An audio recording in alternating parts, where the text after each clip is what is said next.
This is episode 213 of the Radio Impound podcast, in case you forgot what you downloaded and pressed play on. June 4th, 2020. How are you, Jason? Doing well.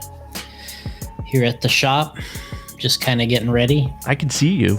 I can see you there. Yep, we're doing work here. We're still testing our live video. Yeah. So everything's going pretty good here. Just been really busy and got a lot of projects. Looks like you got a bar back there. I see a bar stool. What's going on over there? It's just a top. It's a tabletop. I thought maybe you served drinks over there during the day or something. Looks like you could have a bartender back there. Nah. Not that great. Personal bar inside his office. That's like there's a show on Netflix called Mad Men. I don't know if you've ever seen that, but kind of a good show. But every office, it takes place in the 50s, I think, 50s, early 60s. Every office has a bar in it, like a little bar, and they're always drinking and they're always smoking, like 100% of the time. So you go in somebody else's office, they pour you a drink. You go into the other guy's office, they pour you a drink. Like they're just drinking and smoking all day long. Wow. So it's not like that at JC? No. Okay. I was just wondering what that was back there. You take note of my plaques back there? No, the whole thing looks good. You're set up. I got a lot of number ones up there from Mayfield. Yeah. 13.5 four-wheel buggy. You got the AMS 10.0. Yeah, you got some good stuff. Yeah. Yeah. Basically a winner. Yeah. I'm a winner. When people come over that don't know anything, I say, yeah, I won those. Yeah, this is just a small. I only keep the first.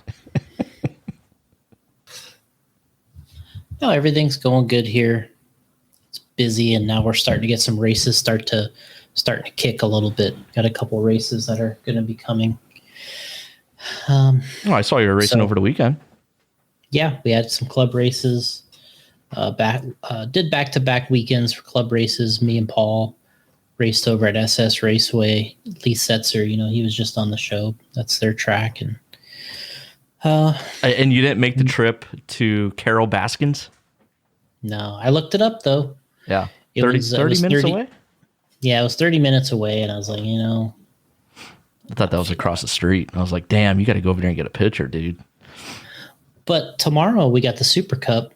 Actually, on Saturday is the Super Cup. So we got Spencer Rivkin. He flew in from Arizona. He's going to run the Super Cup this weekend. Oh, nice. So he just wanted to race. He's ready to race, get out there. So yeah, I saw his post. He's jacked up. Mm-hmm. They doing the pit stop challenge. I see # pit stop challenge. Yeah, Barstool Sports puts up Sports is back. They put up an RC video of pit stop. Can you believe that? Yeah, I mean, I think I don't know if that's the biggest hit we've gotten, but it's one of them. I know that video that was from Red RC of a Lee Martin I think he passed Bruno. It was one or the other, or was it? It was, I don't know. It was Lee Martin and somebody else. They had that thing went viral too. I forget who picked it up, but one of those type of things picked it up because it was a really good race and exchange of the lead they had, and that got picked up. Had a ton of views. But this is that pit stop with Chris Fail and I can't remember whose video actually was, but Chris Fail was pitting, I think. That pit stop that Spencer just did with Jackson, though, that's pretty legit. That's going to be hard to beat the technique of that one because he got the car on the jump with the one hand. And then what was kind of cool is Jackson finished it off with jumping off a pit lane and kind of onto the straightaway. So it was a nice move. Yeah. What's funny is I know there was a Roar Nationals once where Mayfield was he was jumping into the pits like that. Like that's how he was doing it during the race. Like he was jumping 3/4 of the way down pit lane. Wow. And that's why track started putting a bar in the pit lane at the beginning of the pits, because guys could jump in like that. And it is, you can hurt your pit guys and you fly off. If you're not, lined up, you can fly right off into a pit guy. So now they stop that. Yeah, they got a little, like a height, a little bar on top of the pit lane. So if you come in too hot, the car just goes whack and the wing hits the thing and then you like bounce back. Oh. It's pretty simple, but it works really nice. I think I had something to do with Barstool Sports finding RC cars, RC racing, because what'd you end up doing? I sent in a Radio Impound Podcast T-shirt to David Portnoy, because he's been during the quarantine, he's been doing unboxings. So you send him shit to his address, and he was opening them up on Instagram Live and stuff. Is this the guy that you kept sharing with the pizza? Yeah, exactly. Yep. Okay. One bite, everybody knows the rules. He does pizza reviews. It's good. That's actually that's super funny. I sent him a shirt, and I had a note in there explaining what the podcast was about. Mm-hmm. And when he opened up the bag, he just ripped the shirt out, and I guess the letter got trapped in there, and he just held it up to the camera. I showed you the video. He held it up to the camera, and he's just like, because I had his name put on the back of it. Carpies did it for me. Okay. So I had Portnoy on the back of it, in the front, the logo, and he read it. He's like, he said Radio Pound Podcast, but I'm thinking maybe he read the letter afterwards and saw it and read it, and then, I explained to him what the podcast was about. Mm-hmm. I was hoping he would have read that on live, but hey, I like to think maybe I had something to do with it. They searched it out then. You might have. Yeah. You know what? And they got him some good traffic. They did. They won the internet for the day with that thing. Sure did. People in the comments were like, "What is this?" Like, there was a lot of people that didn't know what it was about. Mm-hmm. So it might have turned on a lot of people to RC. Yeah, I mean, who knows? That's all. Maybe that's the kind of action we need. So SNS, what did my boy get there? Third, I think. Yeah, that was me. What happened, Jason? I TQ'd and got third. All right, yep, you TQ'd. We'll take that. And it was my first. Or no, I raced back-to-back weekends, but the one before was the first time back racing since I think I ran the Super Cup in February, which I drove horribly in. I hadn't raced a while before that, but yeah, it feels okay out there. I mean, I hadn't ran since February, so, and then in general, just being a little rusty, but I actually was doing better than I thought I would probably, but it's tough now because especially the younger guys, they just drive the cars so hard. They push it to the limit. I think what they're concentrating on is, they like almost the fast laps. That's what they're looking for. And they really concentrate on pushing as hard as they can. And they make mistakes. These guys make mistakes doing that. But they're so fast, they can afford a couple mistakes. But in the top end of racing, that's kind of how the very fastest guys are in racing now, where, the Mayfields and these guys, when they're at their quickest, at their fastest, they can afford a mistake or two and they can still be in the top 5 typically, depending on the size of the track. So these guys are definitely pushing to the limit, whereas when we raced in my day, it was more about the 5-minute run, or at least that was for me, because I always felt like at the end of the race or whatever we did, I always felt like if I couldn't do the 5 minutes clean, then the rest of it wasn't worth it, because I felt like you get into a main event, you get in multiple qualifiers. You have to just be consistent. And the more consistent you can be with speed, I think you improve your chances. And so that's still my strategy. I think I have a hard time pushing past a limit that some of the younger guys drive to. They drive to a much harder pace. And so anyway, what ended up happening was Lee, this was a club race, but we got Lee down here and then Julian Oliveras, and they're really quick. Paul was in the race, and Ryan Harris and myself, and we all just kind of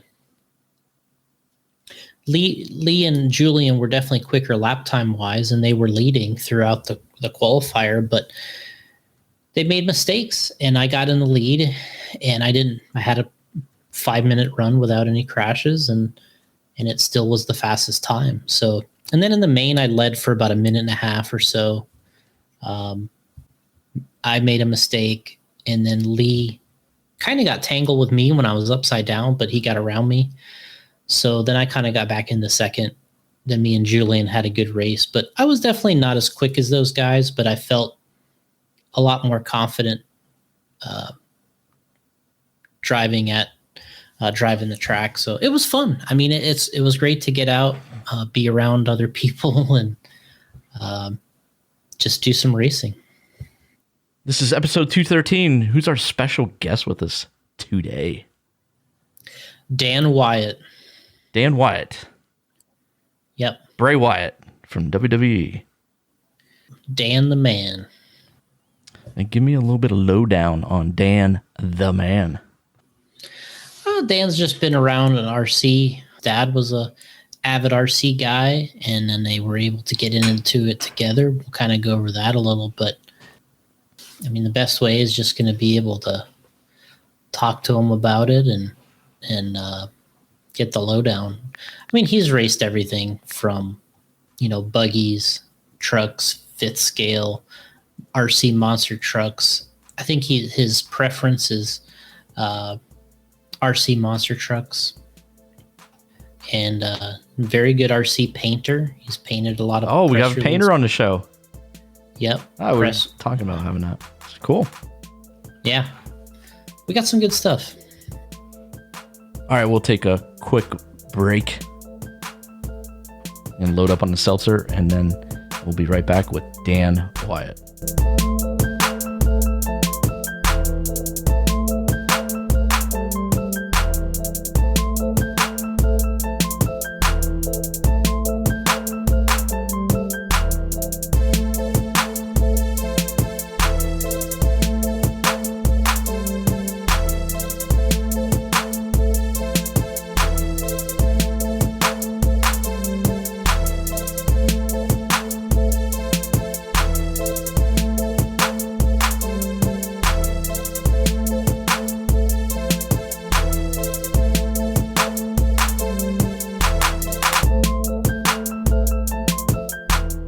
Hello. Dan. Yeah. Gotti Jr., how you doing? Good. How are you? All right. And I got Jason here with me. What's Hello, happening, Jason. Dan? Oh, not too much. Just getting back to regular life now that they call me back to work. So so try and get back into that whole swing of things. But how are you guys doing? Good. Appreciate you being on the show. Oh, hey, no problem. Yeah, we were talking a little bit earlier. We were getting some new things, kind of trying to try some new things here, getting the podcast set up, and we got this programs we're working with, and in the future here, Gotti's going to get this set up so we can do some live stuff too, right? Yep. Very cool. Basically, what we kind of like to do is run through,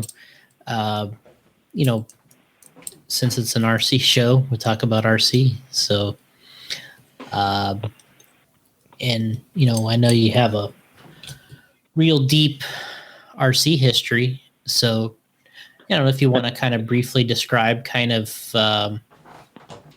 getting into RC and your involvement, kind of how you got started and getting going, and the different classes that you've kind of ran over the years, I guess. Yeah, sure. Well, I would say I started. Actually, it was my dad that got me started. The only thing we had when growing up, first truck I ever ran was a Tamiya Bruiser, the 3-speed truck.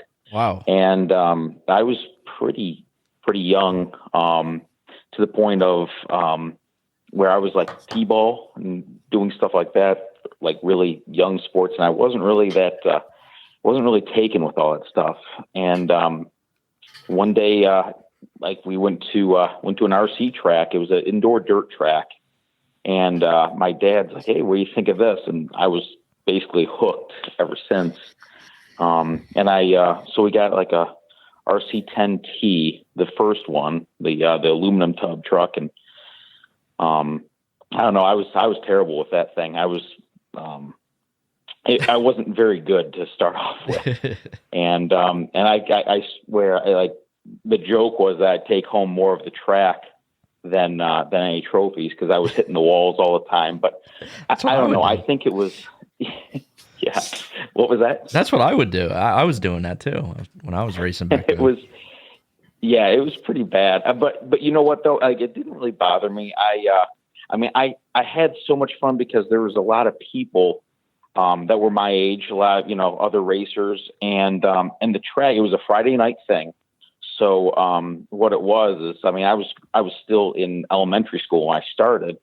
And the whole thing was, if I didn't get in any trouble that whole week, then I got to go racing Friday night. Yeah. So that was the incentive. And it was a blast. The track that, I would like to say this is probably like one of my favorite places to race. It was here in Michigan. It was in Canton, and it was an old warehouse, and they had a humongous track. It was really well known. And actually at the time, that's where a lot of the best drivers in Michigan were racing. Alan Horn was there. I grew up racing against Alan when I was really young. And it was pretty neat back then doing that stuff. And unfortunately, the track closed down. I would say, God, that had to be back in like the early 90s, mid 90s is when that track closed down. So I kind of took a break there. We got into a few other things. I started middle school, and I got the bug. And the best thing was we basically found another track that wasn't too far from home, and they were racing clodbusters there. And I had a clodbuster that had a very a rudimentary chassis. It was an early sassy chassis, and I had oil-filled shocks from Trinity. Jason, you probably remember all that stuff too. Like, that was top of the line. You got Gotti's attention with Trinity oil-filled shocks. Yeah. Oh, yeah. Well, Trinity, yeah. You know how hard it is to find those nowadays too. I've got a humongous collection of that type of stuff. Wow. And the thing is like I collected that stuff when I was going around hobby shopping, kind of like what Fred does. I would pick up anything that was vintage like that just because I loved it. It wasn't for, what I saw in the future. It might be, how rare it was. I just liked it back from when I was a kid. So back to that, I started racing at this next track, and it was called, it was Downriver RC is the club. And it was in a small hall. Like, there was a bar in front, and then you'd go into the back door area, and there was this small little hall area, and the track was tiny. It was probably one of the smallest tracks you guys have ever seen. But the thing is that club racing was the best for honing your skills for racing clodbusters, because it was so tight. You had to have your steering really working well, and you had to have the trucks working well. We could keep up with stadium trucks with these clodbusters back in, I would say that had to be the late 90s, early 2000s. So we're really going back a ways. Yeah. And so we were racing those, and about that time, and this is, the whole time, I've been racing. I have to say, my dad and I have always been, a team. He was the one that got me into it, and he was never really good at driving the trucks. I mean, he never liked to actually run them. So I was always kind of the driver, and he was crewing. And it's been that way. I mean, still to this day, I still enjoy, that type of racing with my dad. But so we were doing that, and then all of a sudden we got a invite out of nowhere to go to the Pontiac Silverdome and put on a RC event during a live monster truck race. And this was, I'd say this had to be 97-ish, 96, 97. And so what we started doing is they would call us up usually twice a year, like in the fall, and I think in the start of the new year. I forget what the dates were, but they would call us up, and we would go out and do a pit party like show. So we'd have like 2 or 3 tables, and we would get a group of guys, RC guys, about 20 guys each time, and we would have clodbusters all decked out. And these were race trucks, and some of them were, some were racier than others, but we'd replicate real trucks that were actually going to be there at the event. And usually we'd have the trucks either sitting with the real trucks, or we'd have them with us. And then during the middle of the show, when they're kind of like rearranging the track or getting ready for, the next stage of their event, we would go out onto the track and launch the trucks over the real jumps that the monsters were taking. Wow. So we would, we'd do that, and it was carnage. But the best thing was we're out in front of 50, 60,000 people at times doing this stuff. And it was a lot of fun. I mean, we would be there all day. So we got to spend time with the drivers, spend time with the crowd, kind of showing them, the trucks, what they can do to get into the hobby. And it's funny because we do that nowadays too, when we do the World Finals in like Vegas and Florida. But it came natural. We were doing that back, since the late 90s. So we did that. I think we did those types of things alongside of our regular RC racing. Did that for probably a good 14, 15 years, I think.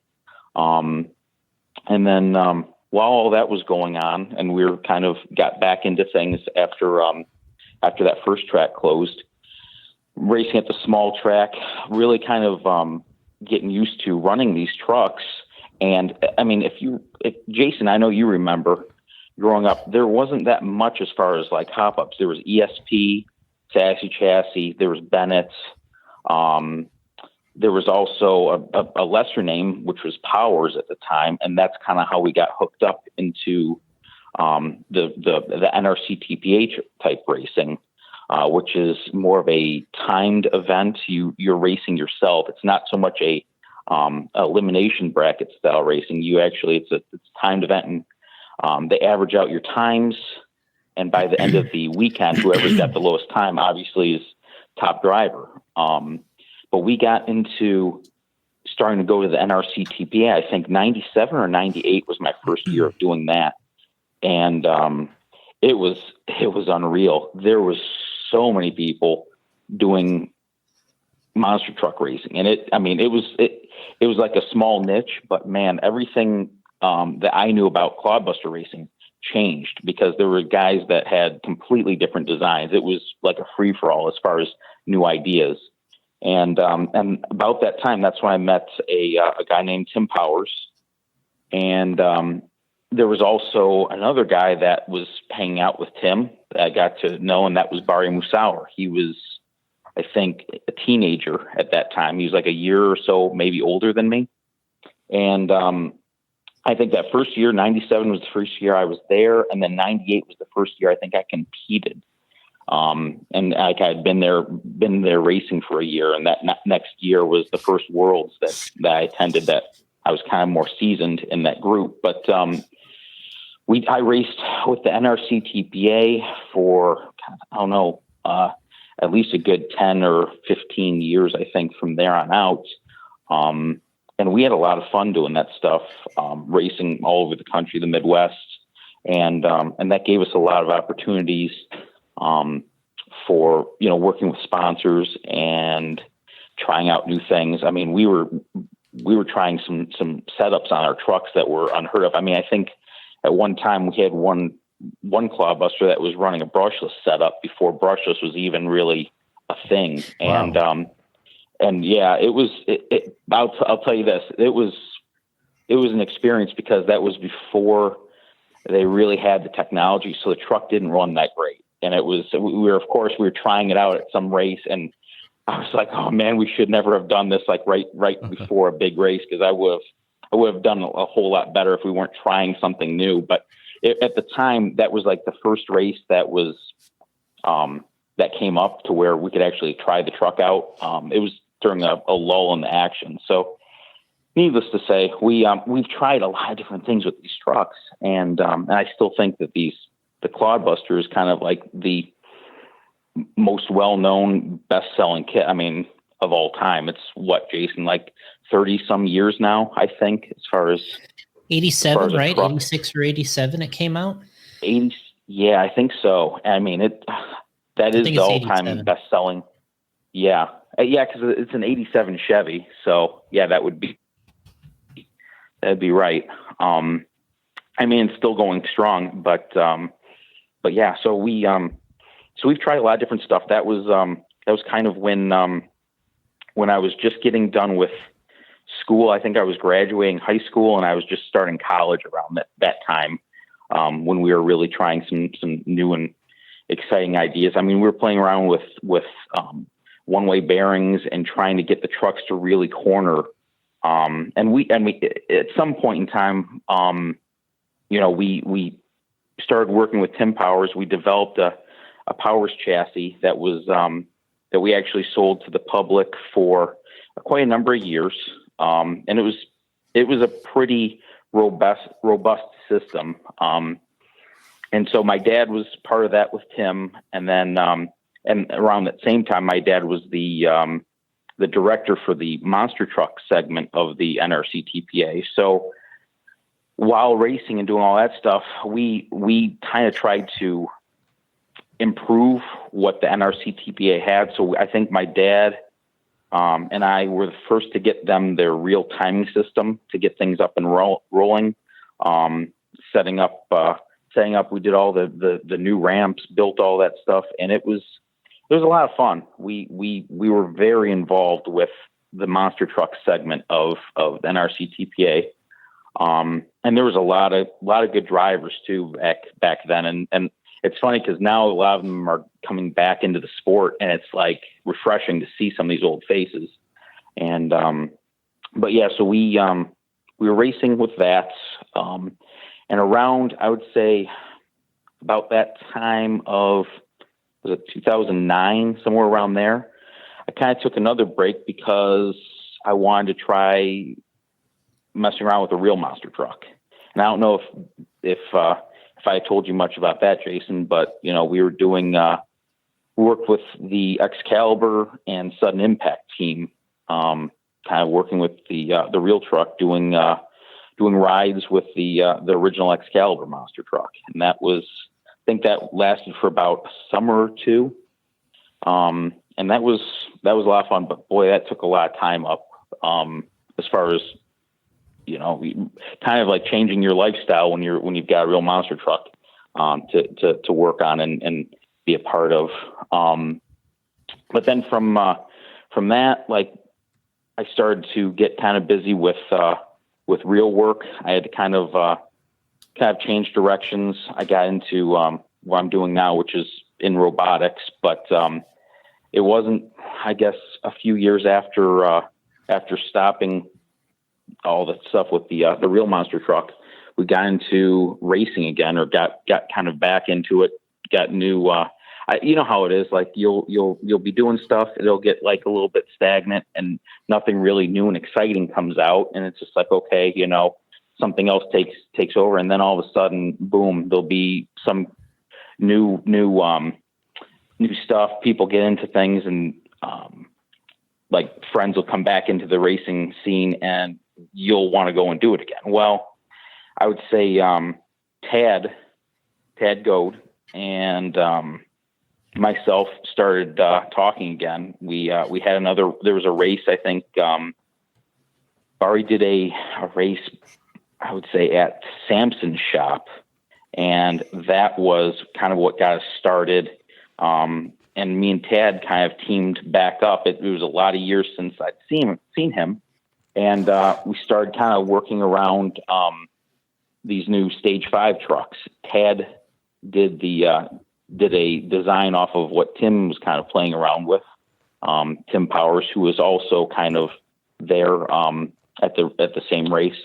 We played around with these with the new kind of chassis design, and from there on out, we were kind of back into it. Like it just made us want to do more, go more races again, and kind of see what these new trucks could do. And around that time, I think, is when you started to hit the scene, right, Jason? Like coming and doing some of these races. Yeah, it sounds about right. I mean, it's a kind of a good catch up there. I think obviously, you've already shared a ton about where you kind of got started, and so let's go back to this little the little break you did. You said around so obviously you had a stadium truck, then you got into the clods. We raced the clods. You guys did a lot of different things, trying to get them to handle better, work better. You ran the brushless as an experiment, and then kind of worked down the line, and then you kind of got out of some racing for a little while, and then you were experimenting with being involved with a real monster truck ride truck. So what's the difference between, for people that don't know, in the 1-to-1 world, the difference between a ride truck and then sort of a racing truck or a competition? Okay, well, a ride truck basically usually starts off with, there's some guys that have taken old trucks that were once competition trucks back in the 80s, let's say. For instance, the truck that I was in charge of driving was the original Excalibur truck, which was built in 1984 by Dave Marquardt and Mike Nickel. Basically, the truck ran from 84, 85 all the way up until, I believe it was 1990. Charlie Pauken ended up, the truck got wrecked and they sold it. And from there on out, it kind of moved around the country. And at one point in time, somebody decided to rebody it with a newer Chevy truck body, which would have been like a mid 90s. And they put about 10 seats in the back of it. And what you do is, if you have a monster truck team and you're going to a fair or something and you're doing a event, let's say racing or whatnot, like any of these smaller fairs would have, you can market to the fair a ride truck, and you say, hey, we'll come in, and either they'll do like a set price to where they'll just give you a set amount, and then you come and just drive all day long and give people rides, or you can charge people per ride or per rider. I enjoy doing this because, one, it got me a chance to actually drive the truck that I loved as a kid. But two, I got a lot of seat time driving this truck. I think like hours upon hours each time I tired the thing up and was able to go and take people for rides. It was a set, obviously a set course, but the difference between that is, we had people in the back. There was a roll cage, but you can't really do, it's not like a race truck anymore. It's definitely more of like a people mover. But the funny thing is, what can you do with 80s monster trucks nowadays? They're not really, you can't really market them. This is really the only way that you can do anything with them. So, as opposed to current race trucks nowadays, they are fully tube chassis. They're more like giant, I would say a dune buggy, but they're state of the art, where they can go out there and do shows and perform like what you'd see in, Monster Jam and whatnot. So that's kind of the difference between them. So you were talking about the difference between the trucks, and you're basically getting into how the new ones are a little more like dune buggy, tomb chassis, which aren't as easily converted to a ride truck where you can put 10 seats in the bed, right? Right. And that's the thing is, there's been a few trucks that I know of. One, Deal Wilson for Virginia Giant built a ride truck specific, like modern truck, and it's incredible. It looks like a race truck, but fully outfitted with seats, and that's probably the coolest one I've ever seen. But yeah, most of the time, I mean, it's some type of vintage truck, and usually it's cool because the ride trucks usually have a ton of history behind them, and that's what's always neat, is that there's always stories. But yeah, I mean, I absolutely loved doing that, and I had a ball. I mean, it was, once again, I kind of got my dad involved, and so him and I were doing this stuff together, along with the Excalibur team, and yeah, we got to be a part of the Excalibur 25th anniversary. This was, obviously some years ago, but we were there. We had the newest Excalibur. We had obviously the original there with the ride truck seats. And during the beginning of that, we actually had Charlie Pauken come up. He jumped in the truck and actually drove that with Mike Nickel in the passenger seat. And then me and a bunch of people were in the back bed of it, riding around and doing, basically we did the intro with the original truck. And it was pretty, it was a once in a lifetime opportunity, and yeah, that's something you'll kind of never forget. But my love for that original Excalibur truck goes back to when I was very, very young. I mean, like, I think I remember my dad taping on beta cassette or beta tape. He the '87 Buffalo, New York show. Do you remember that one, Jason? That's the one that Bigfoot won. Yes, that's the one that Bigfoot won. Yeah. But you know what, though? I still say to this day that has got to be probably one of the most colorful events with the coolest truck pair up. Like, it was unreal. And man, I would have killed to have a final between Excalibur and Bigfoot at that time, because that would have been one heck of a race. I don't know if you knew the background, but they sent Bigfoot sent Jim Kramer with the newest truck. And it was because they heard Excalibur was going out there and beating a lot of people. So they sent their best out there. And Excalibur guys saw when Bigfoot pulled in, they're like, oh man, Kramer's here. Like, we want you this time. And they were like, that wasn't just a race. That was like a battle out there. And it kills me that the distributor blew on the starting line for Excalibur, because that would have been a heck of a race. So, yeah.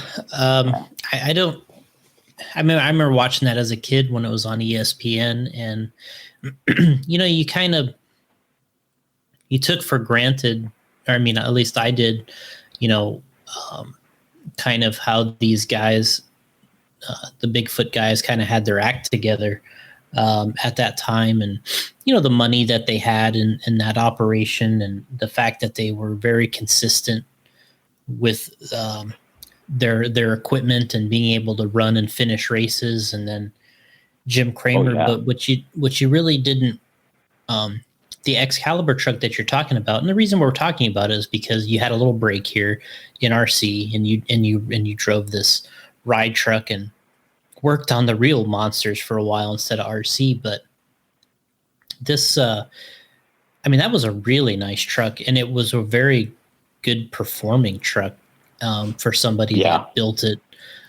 They basically built it in a garage, right? Yes, they built it in a 1.5 car garage. Actually, I went there, and it's not too far from where Mike lives now, and actually it's right across the street, kind of from where the weld shop was, where they actually worked on the truck after it got to be like too big. They would actually work on it down the street then. And it was a small little 1.5 car garage, small, tiny house. And it was built between inside the garage or out in the driveway. And where Mommy is, like, it's not a very big town, and everybody thought these guys were crazy because this is something. I mean, this was in '84. Nobody. I mean, the internet obviously wasn't around there unless you were following things in like Pulling Power or magazines like that. Nobody's ever seen this stuff, and yeah, they basically built a monster truck in their garage, and it was state of the art because it was the very first CAD designed monster truck. Dave worked, at a company that had a CAD system. He was designing bottles and stuff. He was very, very good at that stuff. And in his off time, him and Mike would go up there, and Dave would just build all this stuff, come up with it on the computer, and they'd spit out full size plans, blueprints, and then make cardboard cutouts, and then basically template it and cut it out of steel and build it right then and there in the garage. So yeah, I mean, it was very old school, but I mean, it's neat. There's a lot of documented photos on the Excalibur Facebook page, and it shows the small garage and how the truck had changed over the years, and yeah, it's pretty neat stuff. But what I loved about the truck is I just loved the Firestones on it. I thought that was a really good looking tire. I love the stance of that truck. I love when it went from the gray paint job to its very first black paint job with all the colors.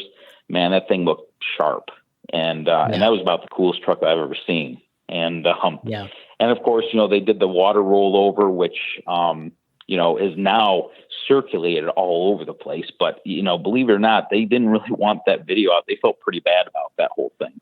So it was kind of like they looked at it as a bad mark because, everybody kind of says, "Oh, what were these guys thinking?" But I mean, you and I know monster trucks floating was like a regular thing back in the day. It wasn't like unheard of. So, but now it's funny, they kind of embrace what happened. I mean, it makes for awesome footage. I mean, it's pretty neat that they had all of that back then. But yeah, I mean, it just. That truck and the two of those guys influenced me so much, even growing up as a kid.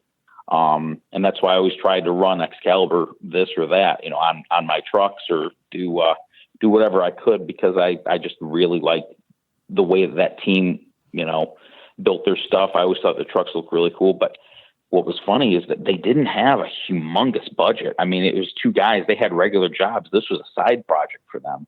And they really gave Bigfoot a run for their money, like pretty much every time they had to line up against them. So yeah, I mean, it's pretty neat for what those guys did. But isn't that, I would say that's like your third favorite truck, right? Your third favorite, Jason? Yeah, I think it is. I think it's Bigfoot, Gravedigger, and Excalibur, something like that. I'll have to go back to my list. But people sometimes give us a little bit of hard time about the monster truck stuff, but I guess kind of what I liked about it is I felt like these guys kind of had to build their own stuff, and it was kind of garage tech engineering.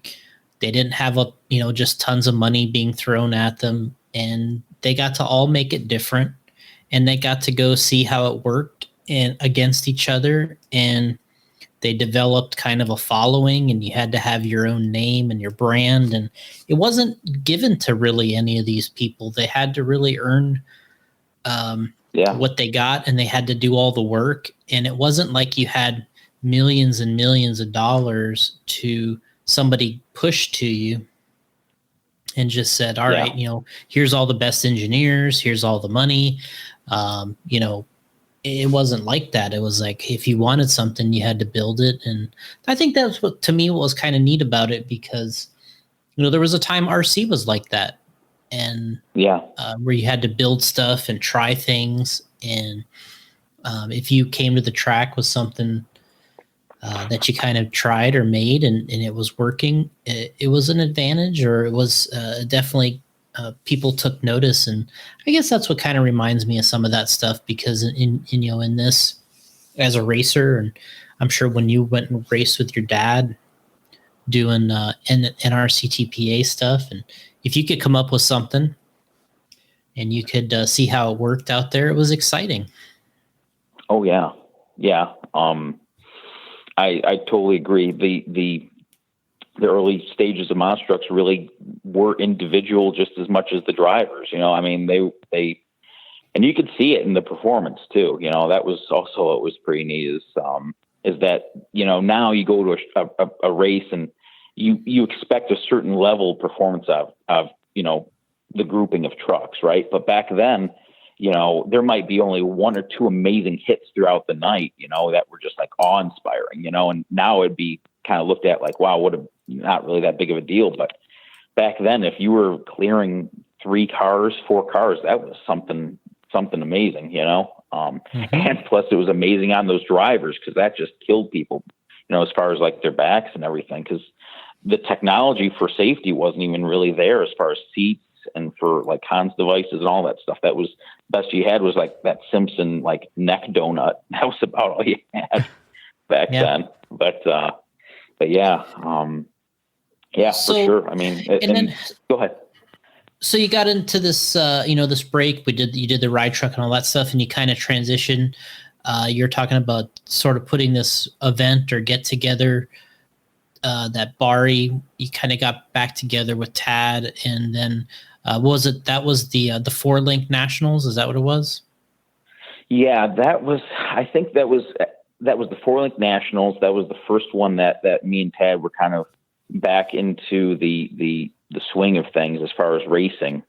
And then we from there on out, the first stage 5 truck that I ended up getting, I think that was Vegas was the first year. That was when the 2 new trucks were completed, and we took them out to Las Vegas for the very first RC Monster Jam World Finals. Mm-hmm. And man, that was quite an experience, because that was the first time I ever actually had to fly with all my gear in 2 big bags. And if you're going there and there's no hobby shops around in the area, and you have to perform for like 2 or 3 days, you got to have parts and everything to keep the trucks running. And but luckily, it was kind of I have usually two race trucks, and then I have 1 freestyle truck that that we can abuse for the freestyle segment. But the first time out, those stage 5 trucks, we did pretty good with them. The track was really long. It was well laid out, but I mean, we were getting some huge air off those final jumps there. And we noticed that after that event, we looked at the trucks. We had one other small race, and I think it was the NRC TBA Spring Nats, and we were kind of abusing the trucks, getting them to where they we were trying to see what we could do with them, and we were launching them off of 8-foot, or I think 6 or 8-foot tabletops or table jumps. Put a 8-foot table down and launch them. Well, started looking at the sides of the truck, and now we put a smile into the side of them. They were bending like from the center up. And it was, you know how that goes. I mean, so we kind of reevaluated, and I'm like, all right, well, let's see what we can do as far as, different materials and everything. So I, at the time I was taking some classes at the college that I went to. This was, I think about a year or so after Tad first designed the first stage 5, we, went there, started talking to, the machine teacher, and, we redesigned the chassis a little bit, same design that basically Tad came up with, but we tried, I think it was 70-75 aluminum. We went with a different aluminum. I can't remember exactly what the grade was, but we changed that. This time it was completely like billets, and made a bunch of changes. And those are the exact same trucks that me and Tad race to this day. So we've gone through, I think this will be coming up our 5th or 4th World Finals, I think, with those. So they've held up, but we've had a lot of fun doing the Monster Jam World Finals races with those trucks, and then all the other stuff. And it's funny because trucks will run better in certain events, we found that that on the more wide open courses, like down in Florida or in Vegas for these World Finals events, they work pretty well. Not so much at like Monster Cross, where it's tighter courses. We've got too much suspension travel is what it is. The trucks don't react to them as well. So we have, we're kind of looking at going back to the drawing board at some point. I know Tad's kind of playing around with stuff, but hopefully we'll come up with something here in the near future. It's funny because, just as soon as you come out with something within the next, few races, it seems like it's already like old news, and you have to come out with something new. Because it's kind of like a show and tell, isn't it, Jason? Every race you go to. Yeah. I mean, I just, when I got into RC because of monster trucks and the Clodbuster, and I never really got a chance to do, Gotti has been getting a lot of these magazines lately from Car Action. He's getting these online things, and I'm sure there's several issues where they have the NRC TPA Nationals World, or the Worlds probably. Oh, I believe I saw. And that. I remember seeing those in the magazine when I was a kid, and I always wanted to run those events. Like I was like, I didn't know you could race. And when I saw that, like I saw the RC10s and everything in Car Action, and I would turn past all that stuff, and I wanted a Clodbuster, and I wanted to race it because I just wanted to do like the real thing. But I eventually got into seeing that you could race. Nobody raced Clodbusters by me, even though I asked, but they were like kind of laughing at me. And I'm like, all right, whatever. I'll get a JRXT and I'll run truck. But yeah, I mean, these things have been around a long time, and they've been progressing. And what I really like about it is that it not only does it, it has that nostalgia feel of when you were younger and all that type of stuff, but it also it reminds me of going out and playing with these things like when I was a kid, and you could dress them up however you want. If now, like you said, it's like you go out and it's like you're kind of doing like a show and tell combined with racing, combined with like it's almost like a scale truck, but yeah, you can race it, and there's so many things that this side of RC has going for it. Oh yeah. And you're never going to have the performance of an independent suspension truck or buggy or any of these type of things, but right.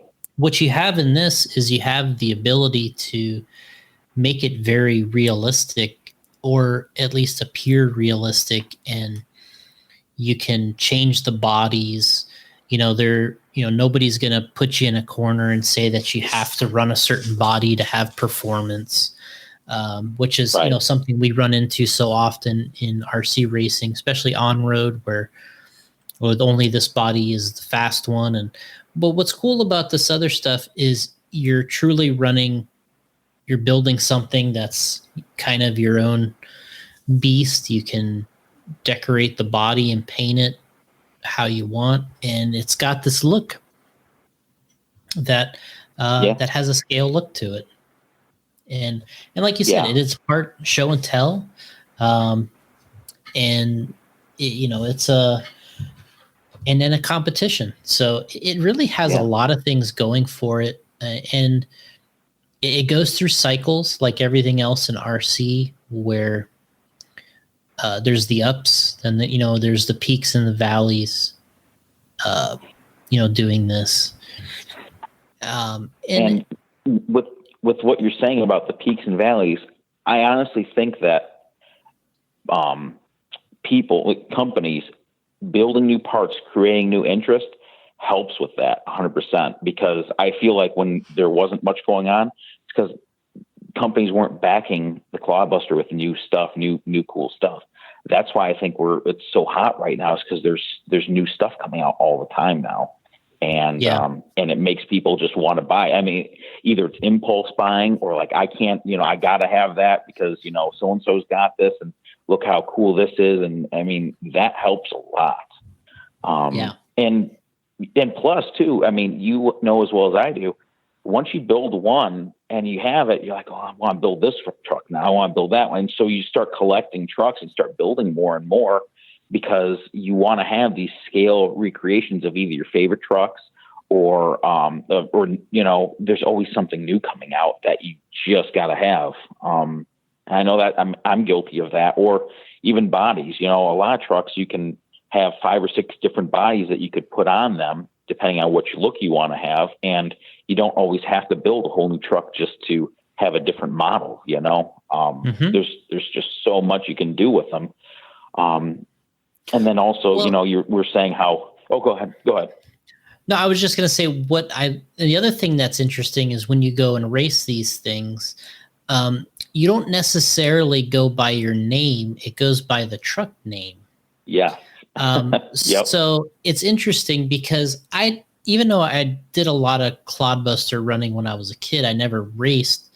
And then we got into this, the way that you guys have always raced in our CTPA and all that stuff. And then you start going by the truck name, and it's like, Bigfoot 4 driven by so-and-so. And in RC racing, it's only your name.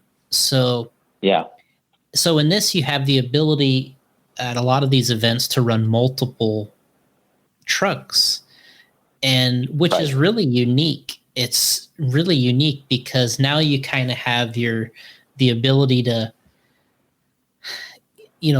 double up, triple up on these things, and you have different looks.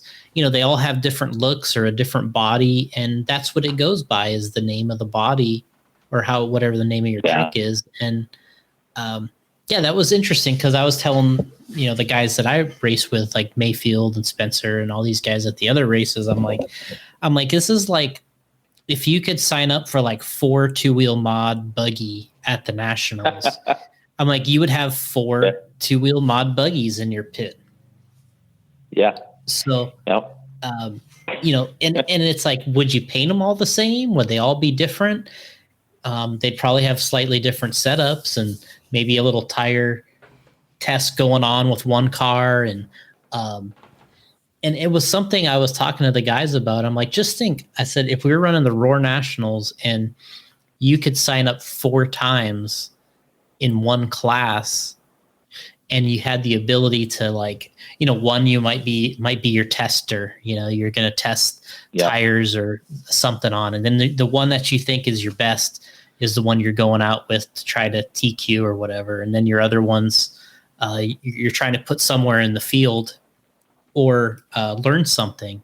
And it's definitely unique from that standpoint. And, I was talking to them about it, and it's just like, I'm like, hey, so would you have them all painted the same color? Would they have your paint job? And they're just like, they're kind of like, man, I never really thought about doing it like that. And, what you would do. And I think that's what is neat about it is, being able to do that with the different paint jobs and stuff.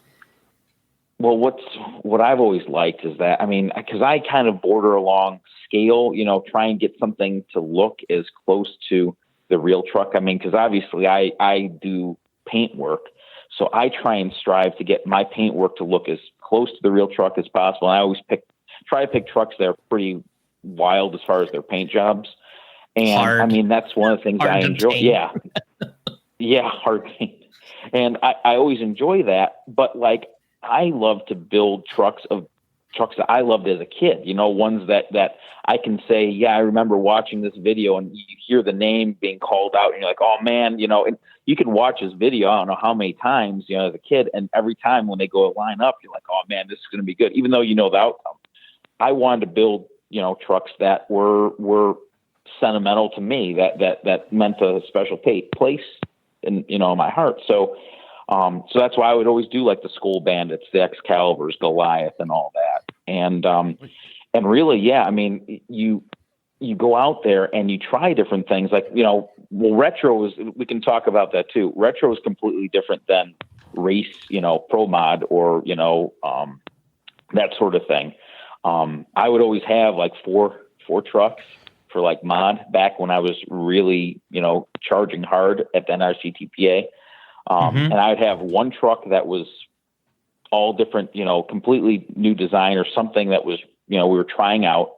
And then I'd have usually two that were pretty solid. And then one was like absolutely, like a beast. And that truck, was the one that I would always kind of like, if something had to, if one of my trucks was going to get that run done and that was going to put me up there in the top spot, that was the truck that was going to do it.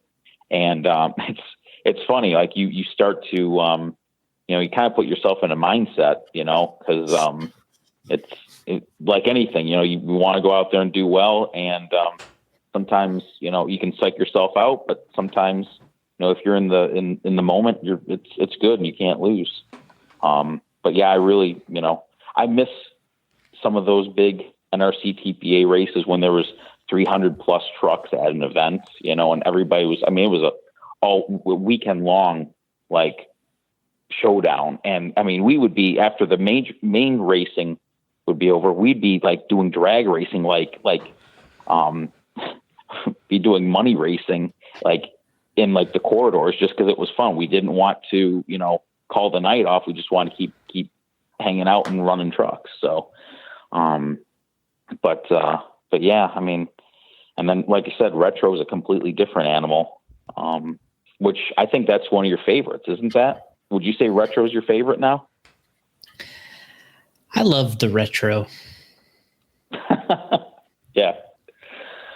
Yeah. I would say that has become probably one of the largest, drawing classes now, aside from mod, which will always be, pretty high up there, or like sport mod. But, I'm saying that because every club, as you know, has a different terminology for it, from different classes.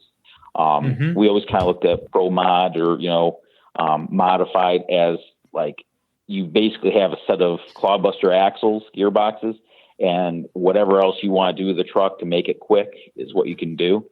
And then retro was kind of, okay, so I guess we'll go down the path of retro. Okay. Well, let's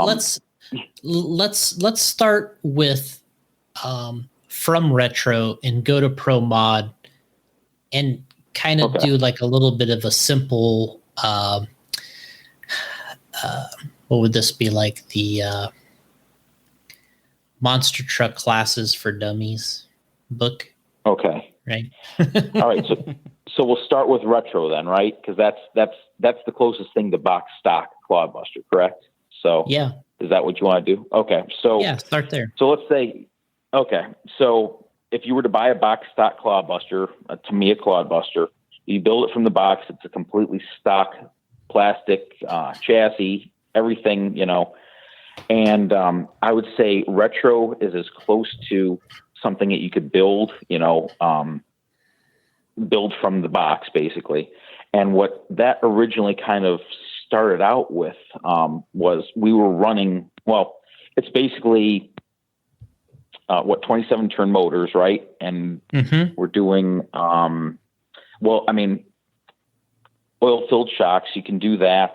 I forget what the actual, all of the rules are now. I'd have to get a refresher course now, but it's basically a step up from stock, but definitely one or two steps down from your fastest pro mod truck, for instance. But the cool thing about retro is I would say that because they're not all that fast, it makes the racing 10 times better to watch and 10 times more exciting, because when you're running, the trucks have a max speed, and they're quick now, but they reach that. And then all you have is it's just up to driver against driver, and the courses sometimes are really difficult for these trucks because it's not like they're meant to handle some of these bigger jumps. So they bounce all over the place. And, so when you're running a truck, you got a truck that was, that was built back in '87 that wasn't really, meant for this type of, an event like racing. And you do everything you can to build the truck to compete. And so a retro truck is, originally we had it to where there were 4 cells and 22 turn motors. And that's kind of changed now. Every group has kind of adapted a retro class, but kind of changed, and they formulate the way that they like it. I mean, wouldn't you say that's about the truth there? Like everybody's kind of got their own idea of retro now. Yeah. And I think it like you said, it revolves around, I think I made some notes the other day because we had Matthew Hall was kind of like wondering what is retro, and so I kind of made my own list of what I thought retro was. But yeah, I think you got it. It's one of the more stock ones. You can still modify it, but you kind of run the same type of motors and you want similar batteries and that type of thing. And it's a little easier to get into and run. And it really, it's also in all these classes, what people don't realize, I think too, is you can pretty much lose to anybody and pretty much beat anybody at any given moment. The way all these races are, because they're so fast, the races are fast, they're less than 10 seconds, probably around there. And so I was telling the guys that I race with, I'm like, it's like taking a nitro truggy and you guys only had to do 3 corners. And it's like you just, so it's whoever nails the 3 corners when you have to is the guy that ends up getting it. And at that point, things open up quite a bit. But I think that's also helps to get people coming back to it. And I think where I was kind of going with this too is I feel like the retro one might be the one that's the most unpredictable. Yeah, for sure. Yeah, the bounces, the weird bounces with the trucks and speeds. And to me, it's like, I mean, we did that Bigfoot open house a couple of years ago, and I pretty much lost. I didn't lose the race, but I pretty much lost to a stock clodbuster. And the guy got the whole shot. And I did come back and win the race, but it was so close that, I mean, I pretty much could have lost. And it was like, the race was quick. It happened fast. And it was pretty much a stock clodbuster. Yeah. Well, that's, and the thing is, it's not just all in the clodbuster. It could be the track too, that can throw you for a loop. The one that got me was 2019's the Hall of Fame race. And I'm talking about the skating rink that we were racing on. I mean, I didn't get a chance to practice with the truck. I mean, it was a brand new truck, the Excalibur that we built, and go out there and the thing was all over the place. I'm like, oh my goodness, so you're trying to clean the tires between every run, and one bad bounce, or if something clips the truck, or if it throws it off, you can't get traction to get back under control. The truck will just tip over, and then you're out of it, and you know how quickly that happens. Like, it's just instantaneous. So I would almost say sometimes there's a lot of luck between all this too, unfortunately. You can be really dialed and practice, and then something strange will happen, and then you're out of it. Like, and there's no comebacks usually, that's it. Put her on the trailer. But yeah. So, and then we kind of moved from there, I don't know. Do you have some more breakdown you're going to do on the retro, or did you move to the next class? Well, you know what? Because there's a lot of questions about like retro and like what is retro. Because that did come up in a couple of different things. I think Big Squid questioned that or brought that up. But I'll say this. Retro started basically when I built Goliath, which was the very first retro truck. This was in like 2003. And the whole concept behind this was that we were racing pro mod monster trucks, obviously the fastest of the fast trucks out there. And it was so intense that literally, like, everything hinged on, one run, for instance, right? So you'd be stressed out at some of these races because you want to do well and you want to hit all the marks properly, because that's you have to do everything, timing of, getting the timing light correct, getting a good start time, all that stuff. Well, I kind of was looking, I was like, what can we do with these old trucks that we can't do anything with? I had the old Sassy chassis sitting there, the old Trinity, the blue oil-filled shocks had pulling head shocks. Like, what? Like, I'm going to build something that's just fun to go out. Like, we'll do some old school car crushing with it. So I took it to a race, and people were like, I kind of was just out tooling around during a break. And it started to kind of catch on. People were watching it. They thought it was cool because it was all vintage stuff on this truck. And we started talking, and it was actually me, Tim Powers, and Tad Goad. We were kind of all discussing this. We're like, man, what if we built trucks like this? They had to be replica original trucks. So you couldn't come up with a made up name. You had to actually have a real monster truck and replicate that. 4 cells and just a hair over stock motors, just something with a little bit more pep, which was the Kyosho Magnetic Mayhems, if you remember those. Well, yeah, I'm sure you do. And so we basically, and I think it was 2003, you had to campaign the idea of a class. So I actually built 4 different trucks for people. I built 2 for me, 1 for my buddy Paul, and 1 for Tim Powers. And during all these big races, we had what started out as retro exhibition class and then our CTPA. And for 1 whole year, we actually went around and ran these trucks. And it was cool because I brought my pulling sleds out. We basically hooked up to the sled. We pulled them. You now add a human element to where you have to get somebody to be your hook man. And so you basically start off, you mash it when the Christmas tree turns green. You go down about 30 feet, you have a hook man run over, and they're yanking this pulling sled hook out of the back of your truck, and you have to immediately take off to continue the rest of the course. Another thing that I added was the use of a mud bog pit, which I know you've probably seen that. We filled it with popcorn kernels. And when the truck hit that stuff, it was awesome because it just flung popcorn all over the place. And that was kind of what started retro monster truck. It got a lot of steam from that, and we had a pretty good following. And then, it just kind of exploded from there on out. I'm thrilled to death that this all happened because, I loved it because of my love for old school monster trucks and competing like they did in real life on like ESPN. And so, that's how retro started, basically. Yeah, it's been great too. The time I put in with it with you guys, and had a blast.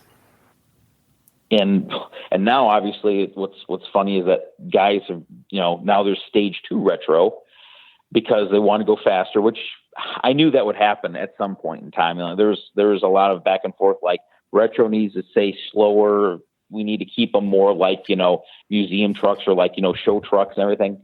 I was fine with going quicker with them because, that's kind of the progression of the sport in real life too. The trucks got faster, the chrome and the light bars and all that stuff, all the roll bars came off the trucks when they started to lighten up and really kind of turn into performance trucks instead of just, crawling over cars.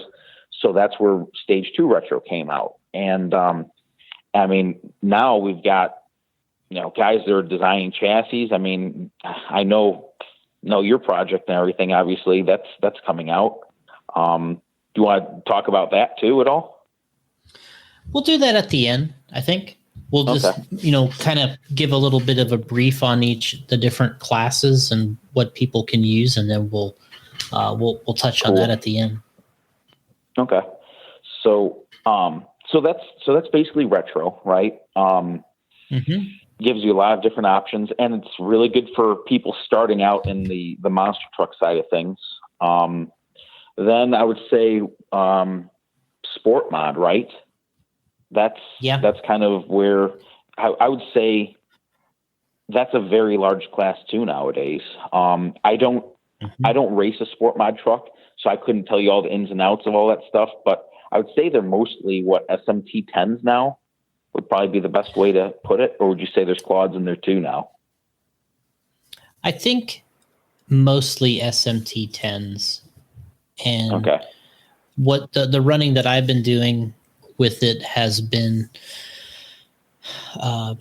you're limited to a brushed motor. Gotti would like that, brushed motors. Absolutely. And brush, brush motor, 17 turn singles, what I think we have, and a brush speed control. I have a Tekin in my one sport mod truck, and to be honest, that truck itself, the axial with more stock components is probably very suited to that type of power. About a 17 turn, 6 cells. Anyway, so you got an SMT 10.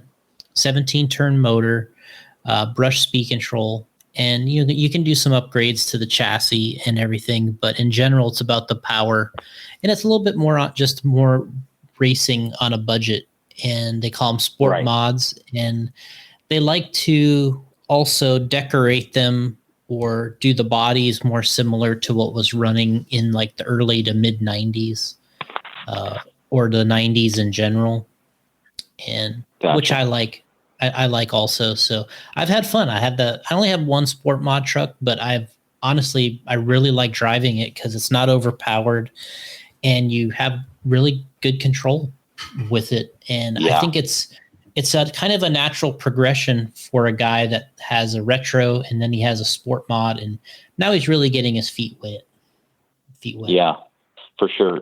You're 100% correct, because starting off with something that's slower and then moving up is definitely, the way to go. And plus, like, cost wise too. I mean, the faster trucks, I mean, you know how quickly those add up as far as, cost, and plus trying to find, the hard to find parts too.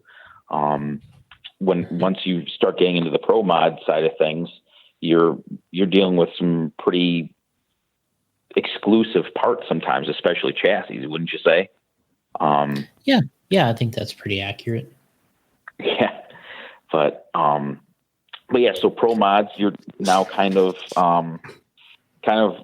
the way I always ran them was clodbuster axles. I would usually put the MIP axles into those gearboxes. I would be running like the Delrin axle tubes. Those are a whole lot stronger than the stock plastic units.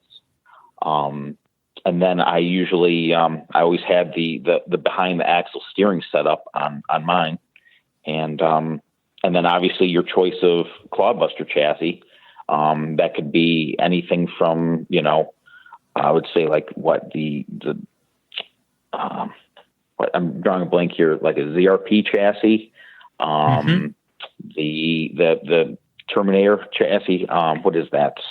I forget the name. I'm drawing a blank, but you know what I'm saying? Like there's all different brands that you can go with, but now you're getting into a very quick truck. There are definitely a whole lot more to handle as far as keeping control, especially if the track is wet for whatever reason. Remember that one time at Bigfoot's, it was wet track. I mean, real quick, and you can spin out and that'll be the end of your run. But yeah, I mean, it's definitely the progression. I think that would be the pinnacle as far as RC monster trucks go. Once you start to get into pro mod, you're going to get with all the pros and the guys that are really the heavy hitters that show up from out of state and everything. Those guys, they usually have a slew of trucks too, wouldn't you say? Sometimes 5, 10, 15 trucks at a time. And, so you have to kind of be prepared and have your trucks dialed, because, it's the races can be over quick if you're not ready for it, I think the pro mod is the ones everybody sees, and that's the one they want. It's like when I was when people come and watch RC road course racing or off-road, they always see an 8-scale nitro car or a 4-wheel off-road electric buggy, and they're the ones that they always want to start with. But it's always like I'm kind of like, maybe you should kind of get one of these first and give it a shot. And it's a little less, you got about a third of the money in this versus that, and just see if you like it and see if you can get into this. And but some people will take that advice and other people will not, and they'll just kind of go all out, and then they have to decide at that moment if that was the thing for them. But the pro mod trucks are very neat, and they are like the 4-wheel mod of the monster truck side, and they're really fun to play with, and they're really cool to put together and kind of deck out with a paint scheme or something. I would say that's where you get all the real exotic chassis and concepts that people kind of put into their work. It's definitely kind of when you go to a big race and you start to look at people's stuff, that's where you see all the really cool trucks, is the mods that people come up with and custom build. Some of them are, available, obviously, then you can build them and race. But then there's guys, the way I guess I should have said this too, this type of racing really opens itself up to creators and people that want to fabricate and come up with their own system of chassis, components, everything. That's what's kind of neat about it. It's not like you can, sometimes, you can go and buy parts, obviously, for these trucks, but a lot of times, sometimes people have to build their own stuff, or at least, be somewhat ingenious, wouldn't you say? Yeah. That's definitely part of it but we're and kind of the reason why we're talking about this, because we're in a time period of RC where the hobbyist is back in this a little bit. We went through a time period where everything had to be done for you. RTRs were selling, and RTRs still sell, but in today, we're kind of rounding back to a point where people want to make it their own and do this stuff as a hobby, with how popular scale trucks are today, trail trucks, crawlers, all that kind of stuff are so popular in RC, and the RC drag racing has been popular because it looks real. And all the guys do in those two classes is tinker. They play with it, they make it look cool. And that's exactly what the RC monster trucks is. It's the same type of thing. Right. So I think the time period, it might be right here again for more people getting into this because it is a tinkerer's class. It is a build it to make it kind of look real type of class, and that's what's doing so well in the other segments right now. Yeah, and that's what's neat too. For when you can go online and go on some of the like the Solid Axle Monster Mayhem page on Facebook and see all these guys that are even new guys that are jumping into this, and they're really interested in like building cool trucks and seeing what they want to build as far as compared to, like, I would say, like, they want to replicate their trucks that they like. So you start to see all these different builders throughout the country, and it's neat because it's bringing a ton of people together. And it's definitely a good time to be in the sport. That's for sure. Yeah, I'm excited, and and just seeing new people doing it. And I've been really impressed with there's some people out there that you can tell have very little experience, but they actually built something pretty nice. Yeah, for sure. You can definitely see when people really are into it, they spend a ton of time working and tinkering on these trucks. It's almost kind of a natural progression. You'll see them build their first one, then the next truck they build is that much more in depth or that much more detailed. And it just keeps going. And then next thing you know, they're like some of the stars that are building these really cool, I would say almost like SEMA type vehicles, that if you go to an event, if they're there, I mean, the way I always looked at it is if I knew somebody was going to be at a RC race or a monster truck race, and I knew they were working on something special, they usually didn't tell you. You just knew they were working on something cool. And man, when you go there and the show and shine time of it, which is usually the first thing in the morning on a Saturday, the first day, everybody brings out their projects and the stuff that they've been working on for that whole last 5-6 months or whatnot, sometimes even more than that. And it is awesome because you just see some eye-opening ideas and really cool stuff. I mean, between paint work and chassis design and all that stuff, I mean, that's the way, that's what always got me excited for the start of the thing is seeing what people had and what they've been working on. And of course I love bodies. I love seeing what people, how they paint them and what they do to detail them. And I know you're like me, you can't have enough of them. So, it's a mess. Yeah. And, yeah. So it's definitely addiction. So let's talk a little bit about that, kind of moving into the hobby side of it, which is definitely involves building the trucks. We got into that, different designs and that type of thing. But then the other thing you mentioned is painting. Yes. So when did you get into doing the painting? And you've obviously did a few box art, bodies, type stuff for us. And you've painted a lot of cool ones yourself for other people. And talk to us about doing the, just painting RC bodies. Well, see, that's the thing is that when I first started racing, my dad would always kind of do the paint work, and I hate to say it, but he would usually accidentally pull the film off the windows and spray the windows the color of the body or something like that. And I was just like, oh, this looks bad. And it was funny because he was always worried about me making a mess or, like, oh, things won't turn out well.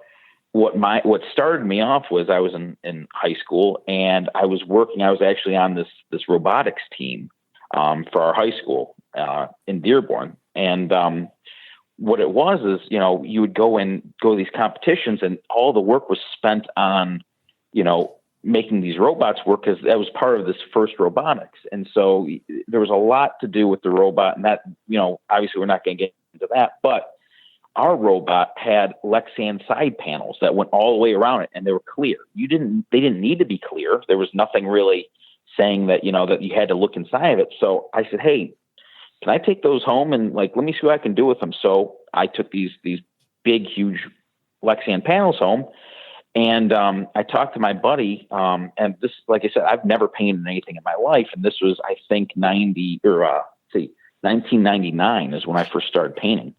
And so I asked my buddy Sam, who actually I've raced with ever since kind of I got started in RC, and he used to do some of the paint work for me for my RC trucks, like for race vehicles. And I was like, hey man, I gotta do this. Can you show me some pointers? I didn't even have an airbrush at the time, so he took me in his basement and he had a nice little spray booth set up, and he was like, yeah, this is all you gotta do. And he showed me kind of how it all went. So that's kind of what got me started. And from there on out, I painted every one of the robots that are, from sophomore year all the way up to senior year. And what was really cool was that my paint work was being seen in front of all these classes. We would have these huge competitions, and one of them was down in Orlando at Epcot. Well, one of the guys, the creator of this first team, this Dean Kamen, who's pretty well known, would always walk around. He was basically the creator of this first robotics, which is worldwide huge now. Well, he would walk around and he was an inventor himself. He created the Segway, the two-wheel move, like I guess personal transport, the Segway vehicle thing. He designed that. And so he was an inventor. Well, he's walking around and checking everything out in the pits, because that was what he really liked. He liked to see what kids and, the high schools built, because it was pretty neat stuff. When he walked into our pit, the one thing he mentioned was like, wow, I really like the paintwork on there, because I did this whole lightning bolt theme using like reflective vinyl and doing all this stuff. But I used at the time like a technique to make it look like real lightning. And when the light would hit that on the stage, when the robot was competing, it actually looked like lightning. So when he said that, I was like, man, that's pretty neat. I guess it does look pretty good. Well, from there on out, I started to tinker with RC cars, and I was like, well, I'm going to start painting my stuff myself. I didn't want to spend the money and having people have to paint bodies for me, because I was going through bodies all the time. So that's when I kind of got started. Now, my first ones, were amateur at best, but I kept working on it. I started to get into using a vinyl cutter to do some of my masking. Now, when you start to use that, you have to get into kind of like making computer programs and plotting, plot courses on the computer, so that when the vinyl cutter is going through and uses the blade to cut it all out, it's difficult to explain, but you have to really clean up images and make it to where the cutter cuts properly. That's how you get extremely crisp lines for lettering. We're talking like really small lettering on these trucks. So once I started to really get the vinyl cutter concept down and how I can use that to my advantage as far as doing the really hard detail stuff, because I could do things by hand and paint lettering in by hand, but it never looked, it always looked amateurish to me. It didn't have that crisp, look. So, and I have to say, my dad was always my biggest critique. He'd always critique my work. And he was always pushing me to try and do better, which I have to say, that was a good thing, because I'd never wanted to show up with something that was subpar. So he pushed me to really try and get my work, up to the standards of where, you could actually at some point sell it. And so what I ended up doing was I'd be painting new bodies for all these races, and then I'd trash them, and I'd go through and build and paint new ones. Well, over time, it just, you start to develop a knack on what ends up, being nice paintwork, I guess, So I started doing that, and then I started doing some paint work for RC Driver magazine there for a little while for some of their articles. I did that. And, I find that I like to try and make the body, like if we're doing a retro monster truck, I try and make everything as realistic as possible. So if I have to use obviously the chrome type paint, or if I'm doing blinkers or stuff like that, I usually try and do like a candy or something like that, and then back it with the chrome. So that way it really does give you that look. When I build a retro truck body or paint one and build a retro truck, my goal is to try and instill that realistic look in whatever I'm obviously painting. So I try that. I try to, I guess, get the paintwork as accurate to the 1/1 as possible. And from there, obviously, one of the things I enjoy doing is like for the World Finals every year, I always run the Avenger truck, and Jim's known for having some kind of wild paint job, and you really don't know what it is. So I always try to do my take, either what I think he might do for that race, or just come up with something wild myself. And that's kind of fun to do. But most of the time I'm doing replicas of real trucks, and sometimes it's very tedious to try and get those 1/1, full size details in a 1/10 scale body. That can be difficult sometimes. So, that's why I always think, paint's definitely an art form, between that and using some of the graphics, graphics for the computer that you use for vinyl and everything like that for masking. It takes, when I'm painting something, it usually takes a good 2 or 3 nights to get something that looks pretty good. So let's talk a little bit about, after the paint we'll talk a little bit about kind of some of these events that we've been doing through the year. You mentioned a little bit the RC Monster Truck World Finals, which is an event that runs alongside of the real Monster Jam World Finals. Then there's there's several other events out there like the NRC TPA stuff that's running, like you've mentioned. Then we got the Solid Showdown, which is one of the favorite ones I've been to, and we did some stuff with Samson. We got the Hall of Fame event we do, and then we had one at the end of the year that we did the Monster Mega Tour. But of the events that you've ran, talk a little bit about traveling to these different locations to race the trucks. Which events do you like, and which ones would you recommend people going to or maybe trying? Gotcha. Well, I would say, as far as going to some of these different events, obviously the RC Monster Jam World Finals is one of my favorites, obviously, because of the venue, what we're doing. It's racing. We're there to put on a show and show these trucks off in front of the crowd of Monster Jam fans. Like last year it was in Orlando, and then the previous, I think, 3 or 4 years was in Las Vegas.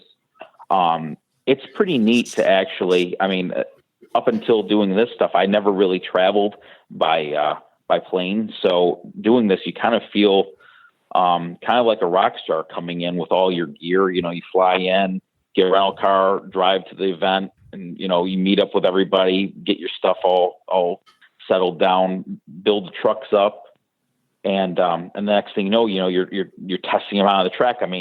It's pretty wild to come from wintertime in Michigan down to Florida, and it's a real shock. But I absolutely love doing that. That in Vegas, it was same type of climate, just completely different than what we have up in Michigan at that time of the year.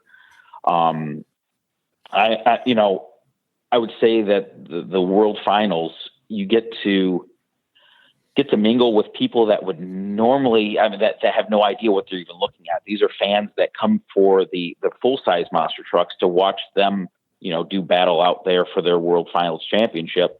But they come down, they sit down, and sometimes they're watching us race these trucks for a good hour or so, just sitting in kind of like, in awe of what we're doing, because, where else are you going to see that type of action, in any type of venue. So we get to go out there. It's a 16-person invite type of race.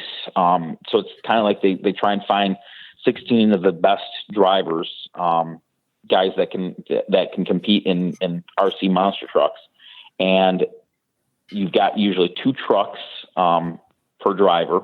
So for instance, I've been running an Avenger truck, and I've also run Blue Thunder now.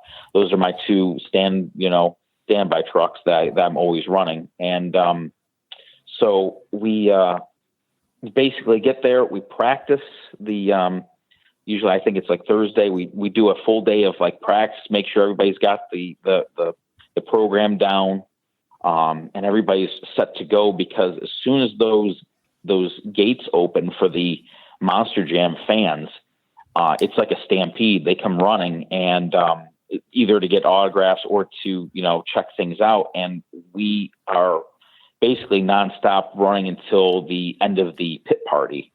So it's actually a huge track that we're on, huge jumps, and it's actually there's quite a bit of carnage, especially during the freestyle portion of it. I would say it's this event, the Monster Jam World Finals RC event, is probably the most publicized event that I've ever seen, as far as real monster trucks mixed in with RC monster trucks. We've got, it's pretty neat when you can be sitting there wrenching on a truck, and Ryan or Adam Anderson will come by, sit down with you, and start talking to you, because you've gotten to know these guys. over the years. They're just as much into this stuff as we are. And, even though they're running the big trucks, I mean, they're just, they're big kids too as well.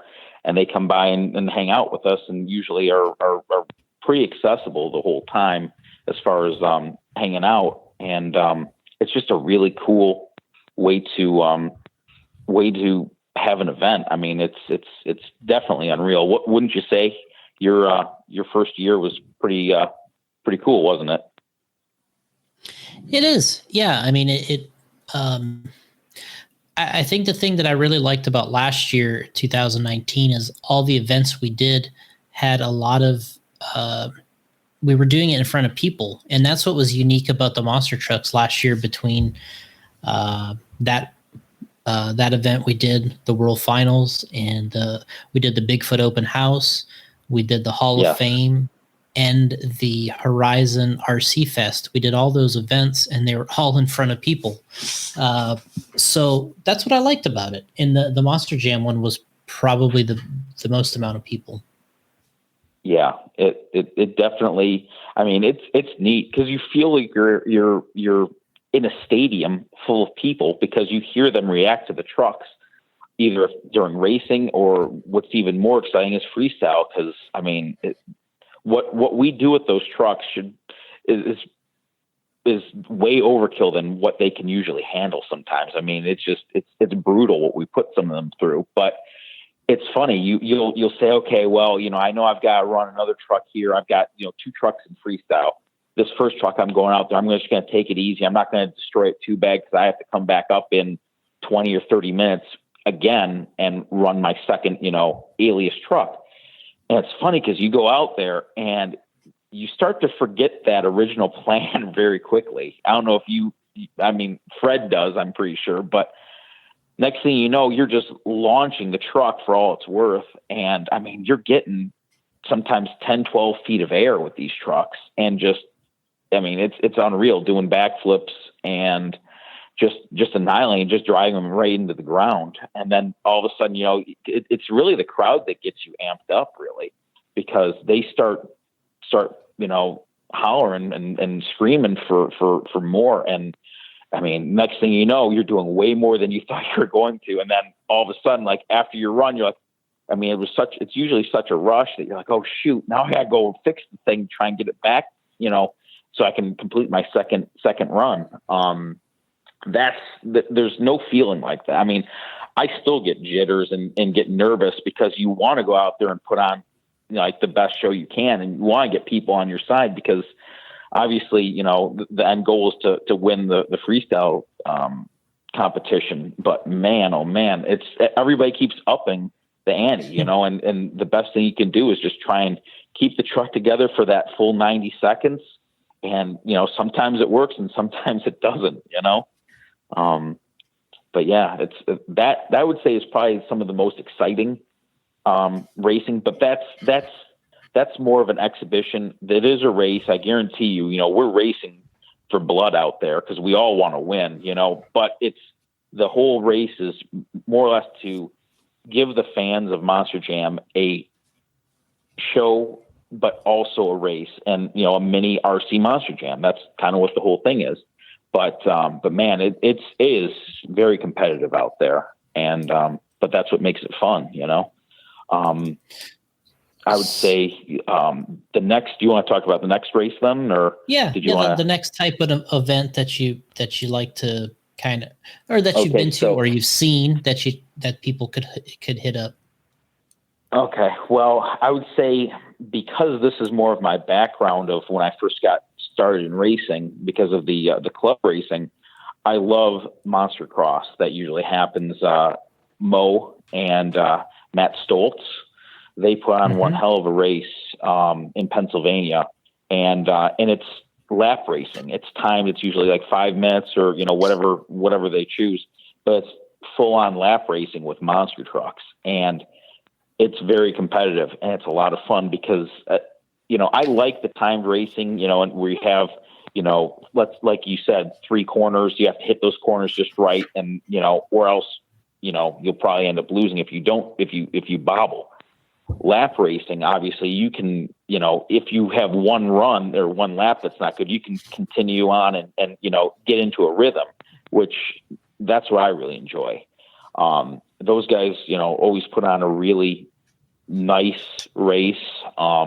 It's very well organized, but it's very competitive, and going and seeing guys from that part of the Midwest. Usually I only see them once a year sometimes. Getting a race with them is good, but like I said, I love the track layout those guys usually come out with. That the huge mountain that they have there. I mean, it's very reminiscent to the very first place I started racing when I was in elementary school. I remember they had a mountain type setup like that at times, and it was just, it was something that you don't usually race on, and so I really enjoy that. For that type of thing, I usually drive to that event, and usually Dad will go along with me because he enjoys seeing a lot of the old faces and everything too. And it's a race, but it's also a heck of a lot of fun. Everybody will go out and go kart racing or something, and everybody kind of pals around for that entire weekend. So it's all different types of reasons to go to that race. But for one, I would say that the racing is a lot of fun, especially in retro, because the trucks can only go so far and it's so fast.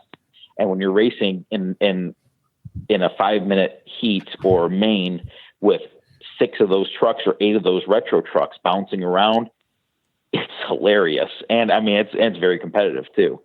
So, I know Fred enjoys that type of racing too, as well, when he comes up to that event. But cause I don't think you've made it to that one yet, have you? No, I haven't been there yet. That's definitely got to put that on your bucket list for races, because it's a lot of fun. That's for sure. As far as the NRCTPA goes, go ahead. NRCTPA. Let's talk about that. Okay. So as far as the NRCTPA goes, obviously, that holds a very special place in my heart as far as racing is concerned. It's an amazing venue.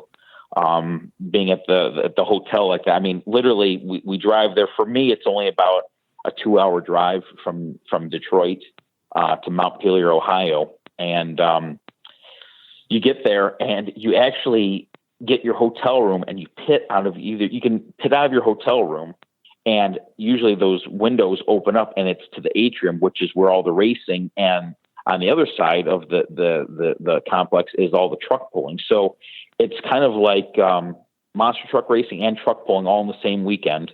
And basically it is timed racing, and they opened up for elimination racing too. I believe that happens on Sundays now. I haven't been there in about a year or so, but I'm hoping to try and make it back here upcoming this upcoming year, as long as everything works out as far as scheduling. It doesn't overlap with anything else that we have planned for other races. It's probably the longest running monster truck club, because they've been going, I think they're probably at like year 35 by now, I think 35 years running. And they were the original, monster truck racing club, as well as truck pulling. Yeah. But that's obviously what you remember seeing. They have always had a lot of coverage in car action and the magazines, because it really is, like, as they always dubbed it, like the heaviest sport in RC or something like that. It was along those lines. But it's fun because when you've got downtime, you can walk over, like, literally about 50 feet to the other side of the atrium and watch the truck pulling going on. And it's pretty neat to see that stuff, so it's the whole entire weekend. There's something to do. And then on top of that, there's just a lot of, it's a family friendly type of event. So you can go there and relax for the weekend while you race your trucks, or, and there's always something going on. I met some of my best RC friends doing racing at the NRC TPA. And like I said, still to this day, I race with those guys. So hopefully we can, make it back there maybe this year or next year or something.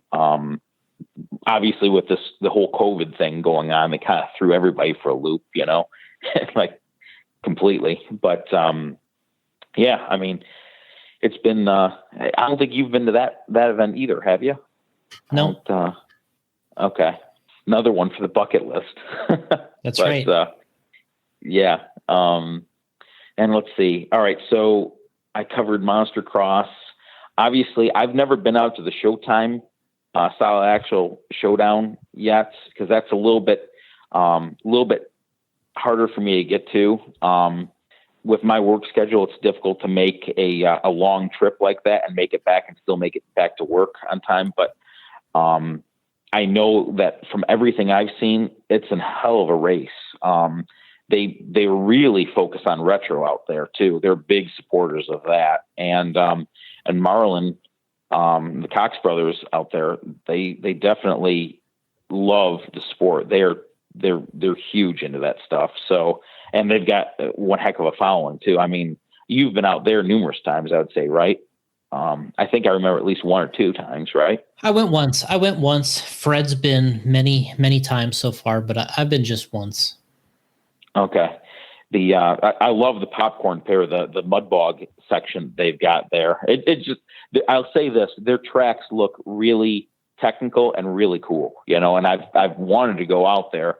It just hasn't been it hasn't been in the cards. I haven't been able to do that, but I definitely have to say, like, those guys are killing it out there. And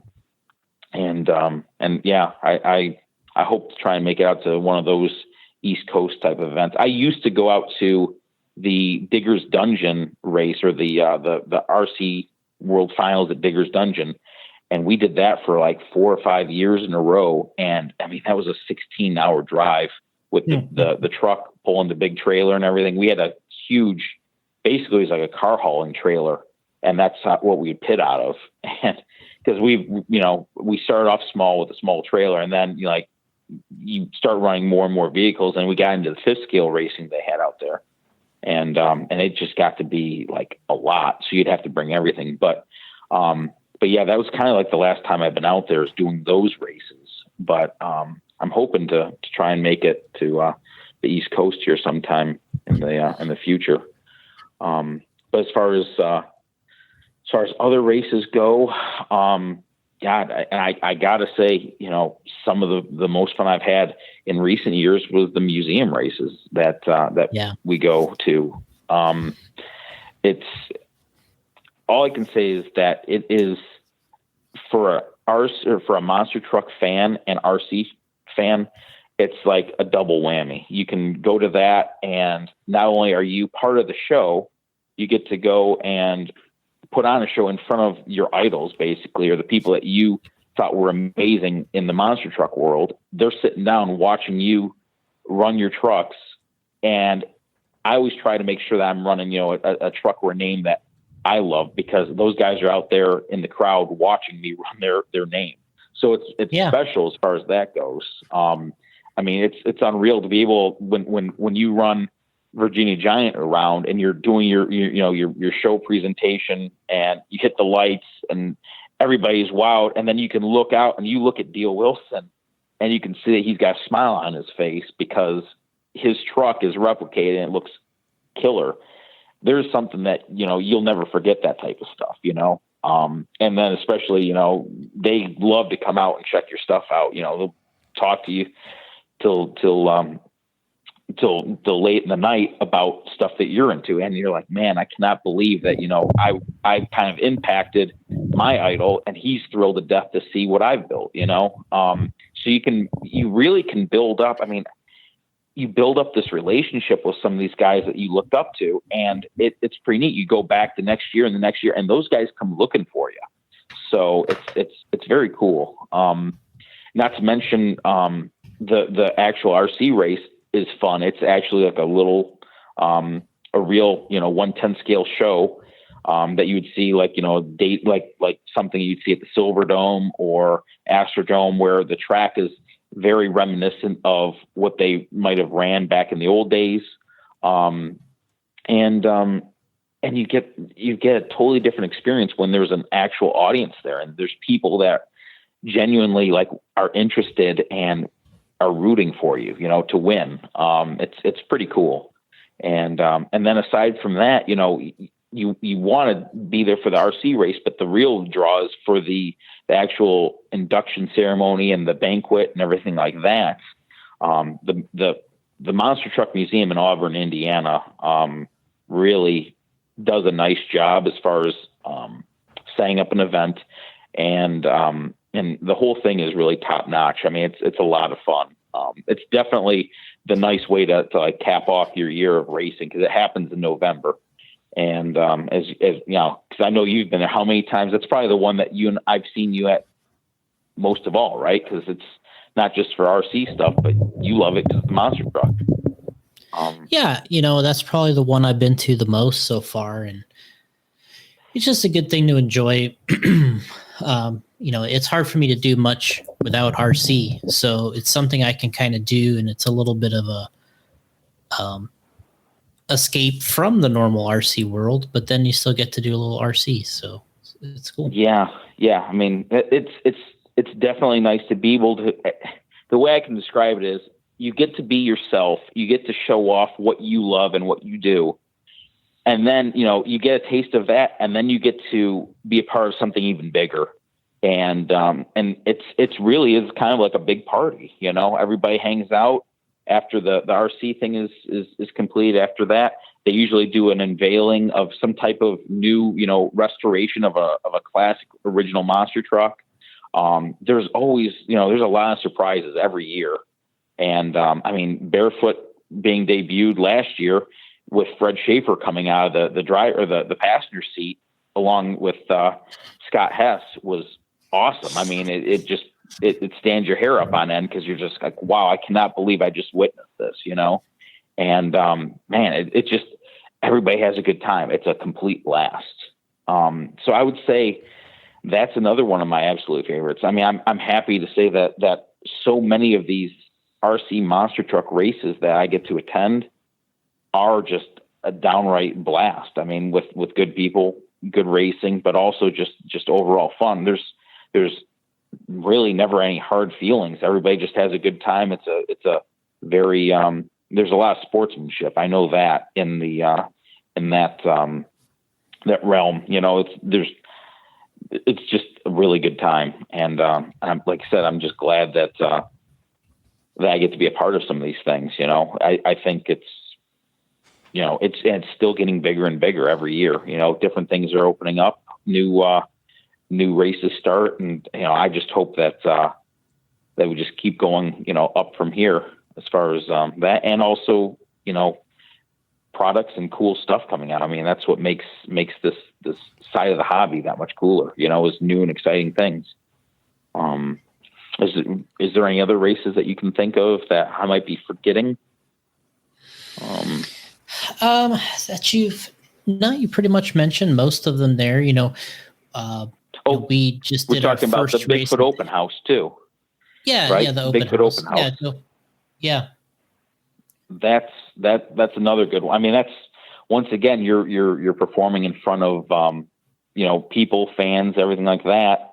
And, it's very quick racing. It seems like you get there, you set up, and the racing, it never lasts long enough, because you're like, you get there, you want to run, and you run, you're like, man, I'm ready to do more. But then next thing you know, they're starting up the real monster trucks, and they're doing the old school shows, so then you stop what you're doing, you run over and watch that stuff, and before you know it, man, it's like the day's already over. You're like, man, that went by way too quick. It's almost like they need to make it a 2-day event.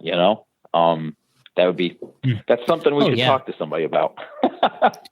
Yeah. So, I've done it. When I'm there, I feel like it goes by too fast, and I wish there was another day, or at least half a day, something that kind of eased you out of it. But it's, it's, you have to get there early, and then It goes by so fast. You kind of wish there was another like at least half a day and to kind of take everything else. Yeah, I mean, and that one, that's, God, I think it's an 11 or 12 hour ride out there, but usually I go with my buddy Mike Krieger, who's really into, and he's just getting into the RC side of things too. He's building trucks, and that's something else I wanted to kind of mention, that even with building retro trucks, there's two different ways to build them: extremely, like really, really scale, or more for the performance side of things too. And I mean, I would say stage one is more of the extremely scale, everything, multiple shocks on each axle versus, the single or dual shocks there on some of the stage two trucks per axle. Yeah, I mean, it's pretty neat to see how these events draw different people, and everybody's got their own little niche and what they like to do. And they bring stuff to the table, and it just further, enhances the hobby. Everybody's got something that they're into, and nobody's shunned away. Right. I mean, everybody clicks because everybody's there for the same type of thing, and it's pretty neat. And that's, and I'm kind of like to straddle the line of like scale versus, performance. But, the thing is with scale trucks, some of these builds take a year or more to build something really, really cool. They're like spinning images of the real trucks, and it's unreal what the details go into some of these things, but, and that's, once again, that's what's neat about going to some of these events and seeing these trucks close up, because pictures really don't do them justice. And they're definitely like works of art.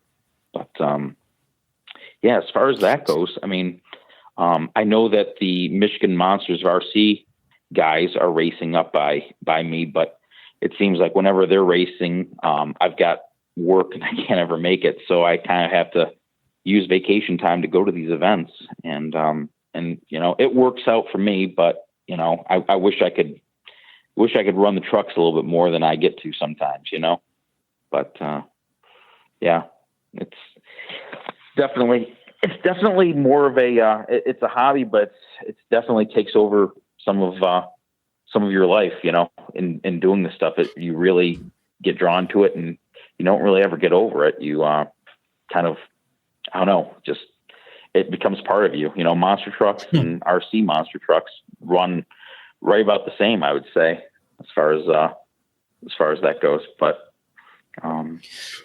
yeah. So, I think what we could do is, maybe just give a little bit of a update on, maybe the events you'd kind of like to make it to this year that maybe somebody could bump into you at, and then maybe give a shout out to, your supporters and, your dad and everybody that got you in RC, and we can kind of close this thing out a little bit.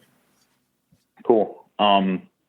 Well, yeah, as far as races that I'd like to go to, or things that I'm planning on going to, well, they had to reschedule the Bigfoot open house. That's obviously unfortunate, but I definitely want to make it to that. I've got time set aside to make the trip out there, because I'm definitely jonesing to go out there on a road trip and go race. So I'd say the Bigfoot open house is like top of my list. Obviously the Monster Truck Museum race, the Monster Truck Hall of Fame induction ceremony, all that stuff. What's the actual terminology for that race? What would you call it exactly? Which one now? The Hall of Fame. What's the full name for that? Because I always get that confused. I always just say the museum race, but I think it's the museum race. That, obviously I think you can go on. Yeah, gosh, you can always go. I think it's the International Monster Truck Hall of Fame and Museum. Yeah. I think there's the website there, and if you go to that and it says 2020, Banquet Hall of Fame, that's where you would, that's all the information. I don't know, that's probably not out right now because of once again, the state of things in the country. We'll see when they're going to actually put the date out. But I'm hoping that goes through and everything happens, because that's going to be one I want to go to. We missed out this year for the World Finals, so I guess that'll be next year's big event in the beginning of the year. But I'm really depending on, and Samson's. I didn't get a chance to talk about Samson's race, but Dan Patrick of Samson Monster Truck, PEI, it's PEI Incorporated, right? They Patrick Enterprises. PEI. It might be Patrick Engineering Incorporated. I don't know. PEI. No, I think it's Patrick Enterprises. I think it's Patrick Enterprise Incorporated. Okay, I've got one of their shirts. While you're talking about the event, I'll Google it. Okay. But yeah, so the race that is at Samson's it's pretty darn cool too, because once again, we're in front of a ton of people all day long. There's people they're basically coming up and watching the racing. Some of these kids never leave. Like the parents are thrilled to death to have the kids actually watching and paying attention to these trucks racing on the track. But Dan Patrick puts on a heck of a cool event with, and this happens in Circleville, Ohio. It's kind of out in the middle of nowhere, but it's beautiful out there, kind of out in the farmland. And he's got basically Dan Patrick. He is the owner and operator and all of that for the Samson Monster Truck. Well, he started having an open house of his own. I think he was the first to start this whole open house deal, where he and his family opened the doors to the Patrick shop and museum, which they have a really nice museum set up there. And fans and everybody from pretty much all around the county and all over the state probably show up. It's pretty big. And what he started out doing is having people come over. They could check out the monster trucks, walk through the museum. They'd sell a bunch of novelties, and it was a big to do. Well, it started to grow larger and larger and larger. Now it's the same thing. They have this open house, but they have ride monster trucks that pop up. So this is the first time I saw the brand new Virginia Giant ride truck.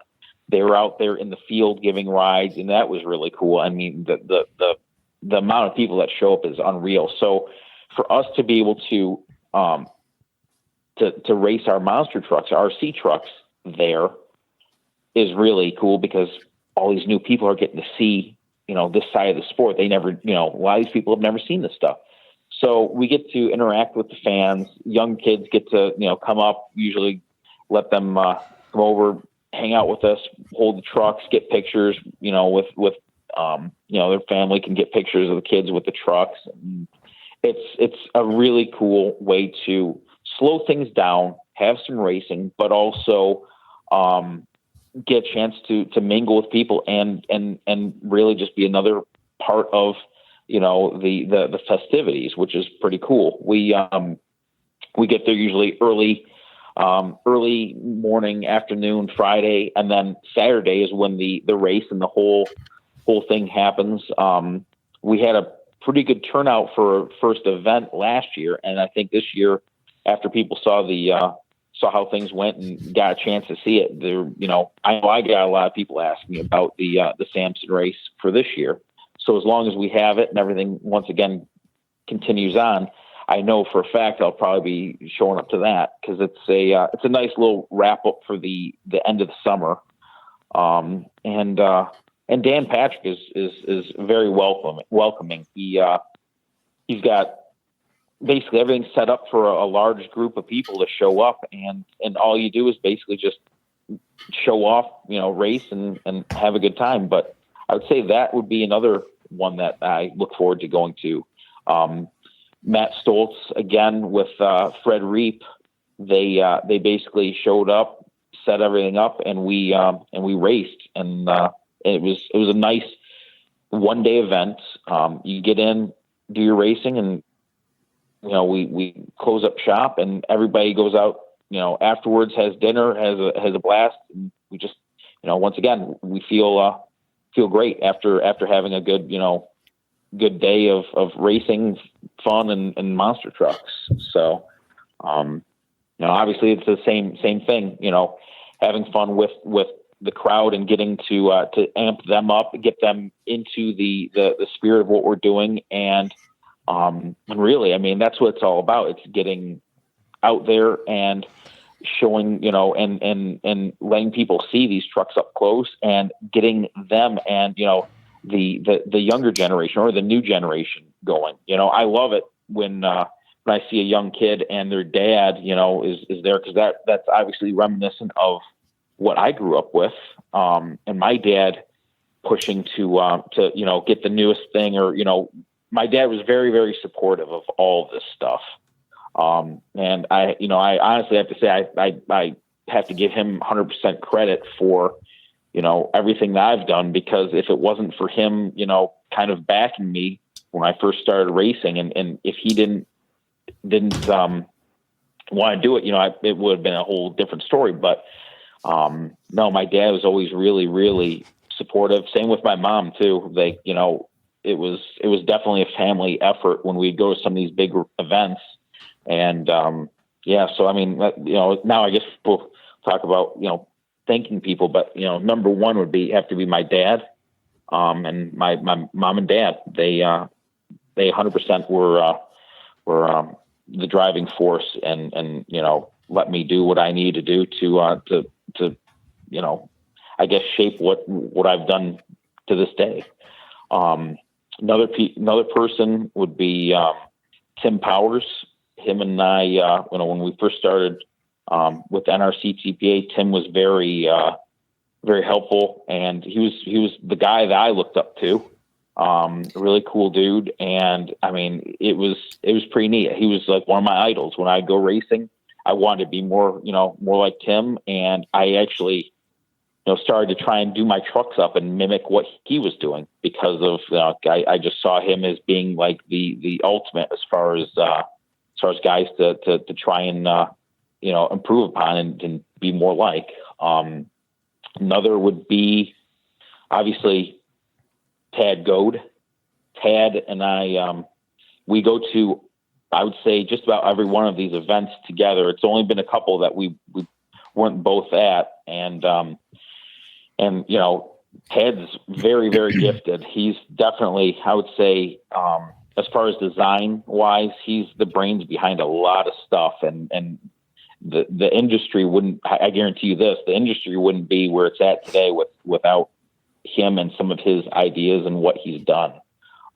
He's very, he's pretty quiet about things, so you wouldn't even know it to see him. But yeah, he's extremely gifted when it comes to suspension design and just coming up with new ideas and being a problem solver. And also he's a lot of fun to race against too. So I gotta say thanks to Tad. Let's see. And of course, Fast Freddy, right? Like, he's the man. There's no getting around that. I have an absolute blast hanging with Fred whenever we go to events. I mean, his way of doing things is definitely 100% him. And I'm talking about, either if it's going up to freestyle with the Bad to the Bone theme going, and he's got to put on his sunglasses. Yeah. Fred is 100% Fred.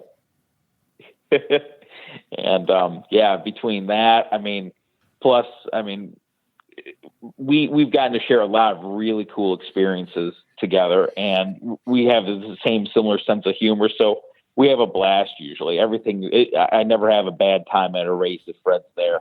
And plus he's extremely devoted to the hobby. I mean, he's very into it. I know he also is very into the design and engineering and coming up with new ideas. I mean, he's brilliant too as well. And probably not a lot of people would necessarily know that, but he really helped bring a lot of cool stuff, out and really helped shape a lot of all the new stuff that we see today. So getting to hang out with him and Tad is a lot of fun. So I definitely have to thank those guys for being, not just being, there at races, but just also being friends. And it's weird when we're at some of these races, we're definitely like a support team for each other, as far as helping each other out. It's obviously we help and we'll try and help out anybody at the race, but it's the three of us that have always kind of like held together and kind of get things done when we need to. It's pretty cool to be around that group of guys. And obviously, I've got to thank you and JC Concepts for being my sponsor, but also giving me the opportunities to showcase paint work, showcase new ideas, cool trucks. And I mean, honestly, I gotta say thanks for all the cool products, because without that, it'd be pretty. The RC monster truck world would definitely not be as exciting as far as bodies and stuff like that goes. Tires, everything. I think that it can only get better from here. And I mean, we're doing pretty good with all the new products, and being able to put together trucks with really cool new stuff is bar none probably the most exciting part of the hobby right now. So I got to thank you for that, and just also everything that you've done for the RC monster truck industry. There's, I continue to say it to this day, you guys are doing more than I've ever seen any company do. So, and then thanks for being a fan, as far as that goes, for this stuff too. Cause if you're not truly a fan of old school monster trucks, or at least the monster truck industry, you really don't get what we're doing as RC guys that are replicating this stuff. You almost have to have that perfect storm of fan and, RC, company, and you have to really get it. And you guys definitely get it as far as getting those details just right. But yeah, I mean, I would say that's probably, and also I gotta say thanks to Barry for everything. Barry definitely has pushed RC monster trucks into the limelight, and in a lot of different facets. He's very good with obviously he does his own design work and everything too, but he really is a good spokesman for the hobby and everything that is that's going on. Putting races together, getting the RC Monster Jam World Finals going, and he's just very very proactive when it comes to that stuff. So you gotta hand to that man for that stuff. Absolutely. But yeah, I mean, it's like you said, it's a good time to be a part of this hobby. That's for sure. So we got, I think it's just like you said, kind of the, for me, I think what it sums up is just, we're in a phase that comes in and out of, there's the peaks and valleys in RC of what classes that are popular and what's being done in the industry. But I think, there's a lot of things that, like you've run a bunch of different things. You said you started off with all these, different trucks and stadium trucks, and you've ran a lot of different things. But, we're in a special time too, where these scale looking trucks and everything are so fun. And that's kind of where the monster trucks is fitting in right now again. And then just more support out there has really been a really fun and unique thing to kind of add into the mix in the RC world. And, I look at all these different classes that are out there between scaling, the scale trucks. We got the drag racing. We've always got the off-road racing, 10 scale and 8 scale. There's on-road touring car, pan cars. There's oval, asphalt, carpet, dirt oval. And, then we get into the monster trucks, and we get into, there's just all these different things going on right now. And I think it's important for everybody to realize there's these different things out there, and that everybody enjoys it a little bit of a different way. So everybody has to be a little cognizant of that. And yes, realize that definitely that we got all these different things, and if the one thing doesn't do it for you, there's always a different type of vehicle or a different type of competition or event that can gain your interest. So that's where I'm really liking the idea of where things are going right now. Yeah, definitely. Obviously I got a chance to do, stadium indoor off-road. And I do enjoy that stuff, but there's still something about doing monster truck racing because it's put it this way. If I was to bring one of my monster trucks to a, indoor dirt track or, indoor off-road track, those things get so much attention by people. You sat down on the table and people just flock to the stuff because, it's just so different compared to what they're used to. And it's pretty neat to have that, have that appeal and to be able to show that to people, and obviously everybody's got, what they enjoy as far as their racing goes. But, I know that when I go to tracks, I'm not even if I go to a track and I'm not even racing there, I love to look at other guys, even if it's, off-road or buggy truck, all that stuff. I love to look at what they're doing, their pits, seeing what they're doing, because obviously you can always take something from that genre and apply it to whatever it is that you're doing too, different ideas, techniques. So, it's neat. And I hope that, obviously, people get to see this stuff, they're drawn to it, and, it gets them going. All they have to do is start watching some old, monster truck races on from ESPN, and then all of a sudden they're like, hey, maybe I'll build this truck, or let's say they're already hip to the whole old monster truck thing or monster truck racing current in general right now, and they build their first truck, and that's what gets them started. So the biggest thing is trying to get out there and show it to the people, show it to the masses, and get those kids involved, because that's what will grow it. That's what gets mom and dad involved. And then next thing you know, I mean, they're spending their time and effort on RC stuff, and they're staying out of trouble. That was kind of the I guess that would be the biggest thing for what my dad saw it as, is that it kept me kind of from getting in trouble early on and even continuing on. I mean, I could have done a complete 180 if I wasn't into RC stuff. I mean, I love that, and that's what I was doing when I come home. I'd be either painting bodies or doing whatever, and it kept me intrigued, and that goes a long way, in keeping kids, entertained and doing things that are positive, All right, well, let's call it an episode here. We appreciate you coming on, spreading the good word of RC and all the different things that we've been involved in, and we appreciate you being on the show.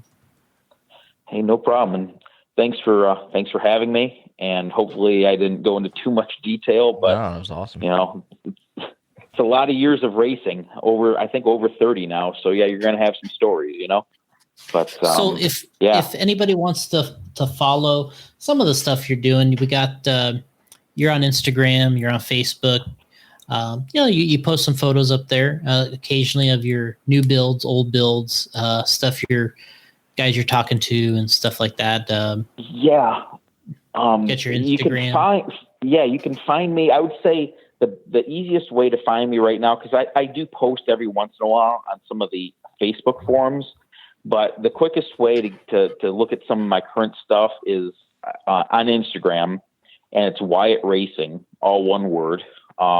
That's a mixture of stuff that is vintage stuff that I've got, vintage builds, stuff that I like, which I didn't really talk about. But that, and also a lot of current stuff.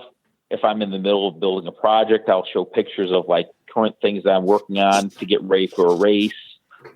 All sorts of stuff, and then there's stuff that shows, vintage RC collection stuff that I've got. I loved, obviously monster truck racing, but I also love vintage Tamiya stuff, vintage Clodbuster in general, not even having anything to do with racing. You know, there's years and years of cool stuff that I've tried to collect that I feel was, important to the hobby. And the way I see it is, if I can preserve it or have it, at some point here, I'm going to have a really nice display that I can show off everything. But I'm a big fan of the whole clawbuster genre, we'll just say. But I would say Wyatt Racing on Instagram. And there's really nothing on Facebook. It's more of like, just kind of a personal page. If people want to friend me on there, I don't mind it. But that would be just Dan Wyatt on Facebook. I don't have a Wyatt Racing Facebook page yet, so maybe I'll have to work on that. I'm sending you a request right now, shooting it through to you. Yeah. Well, we appreciate it, Dan. Thanks for having the patience doing this and waiting on us a little bit while we're getting up to speed with some of this new StreamYard stuff. And we're having a good time. And this is episode 213. We've actually been doing this. So we'll end it on that note, on a good note here. And thanks again. Cool. And we'll see you next time. No problem. Thank you guys for everything. And I'll see you at the races.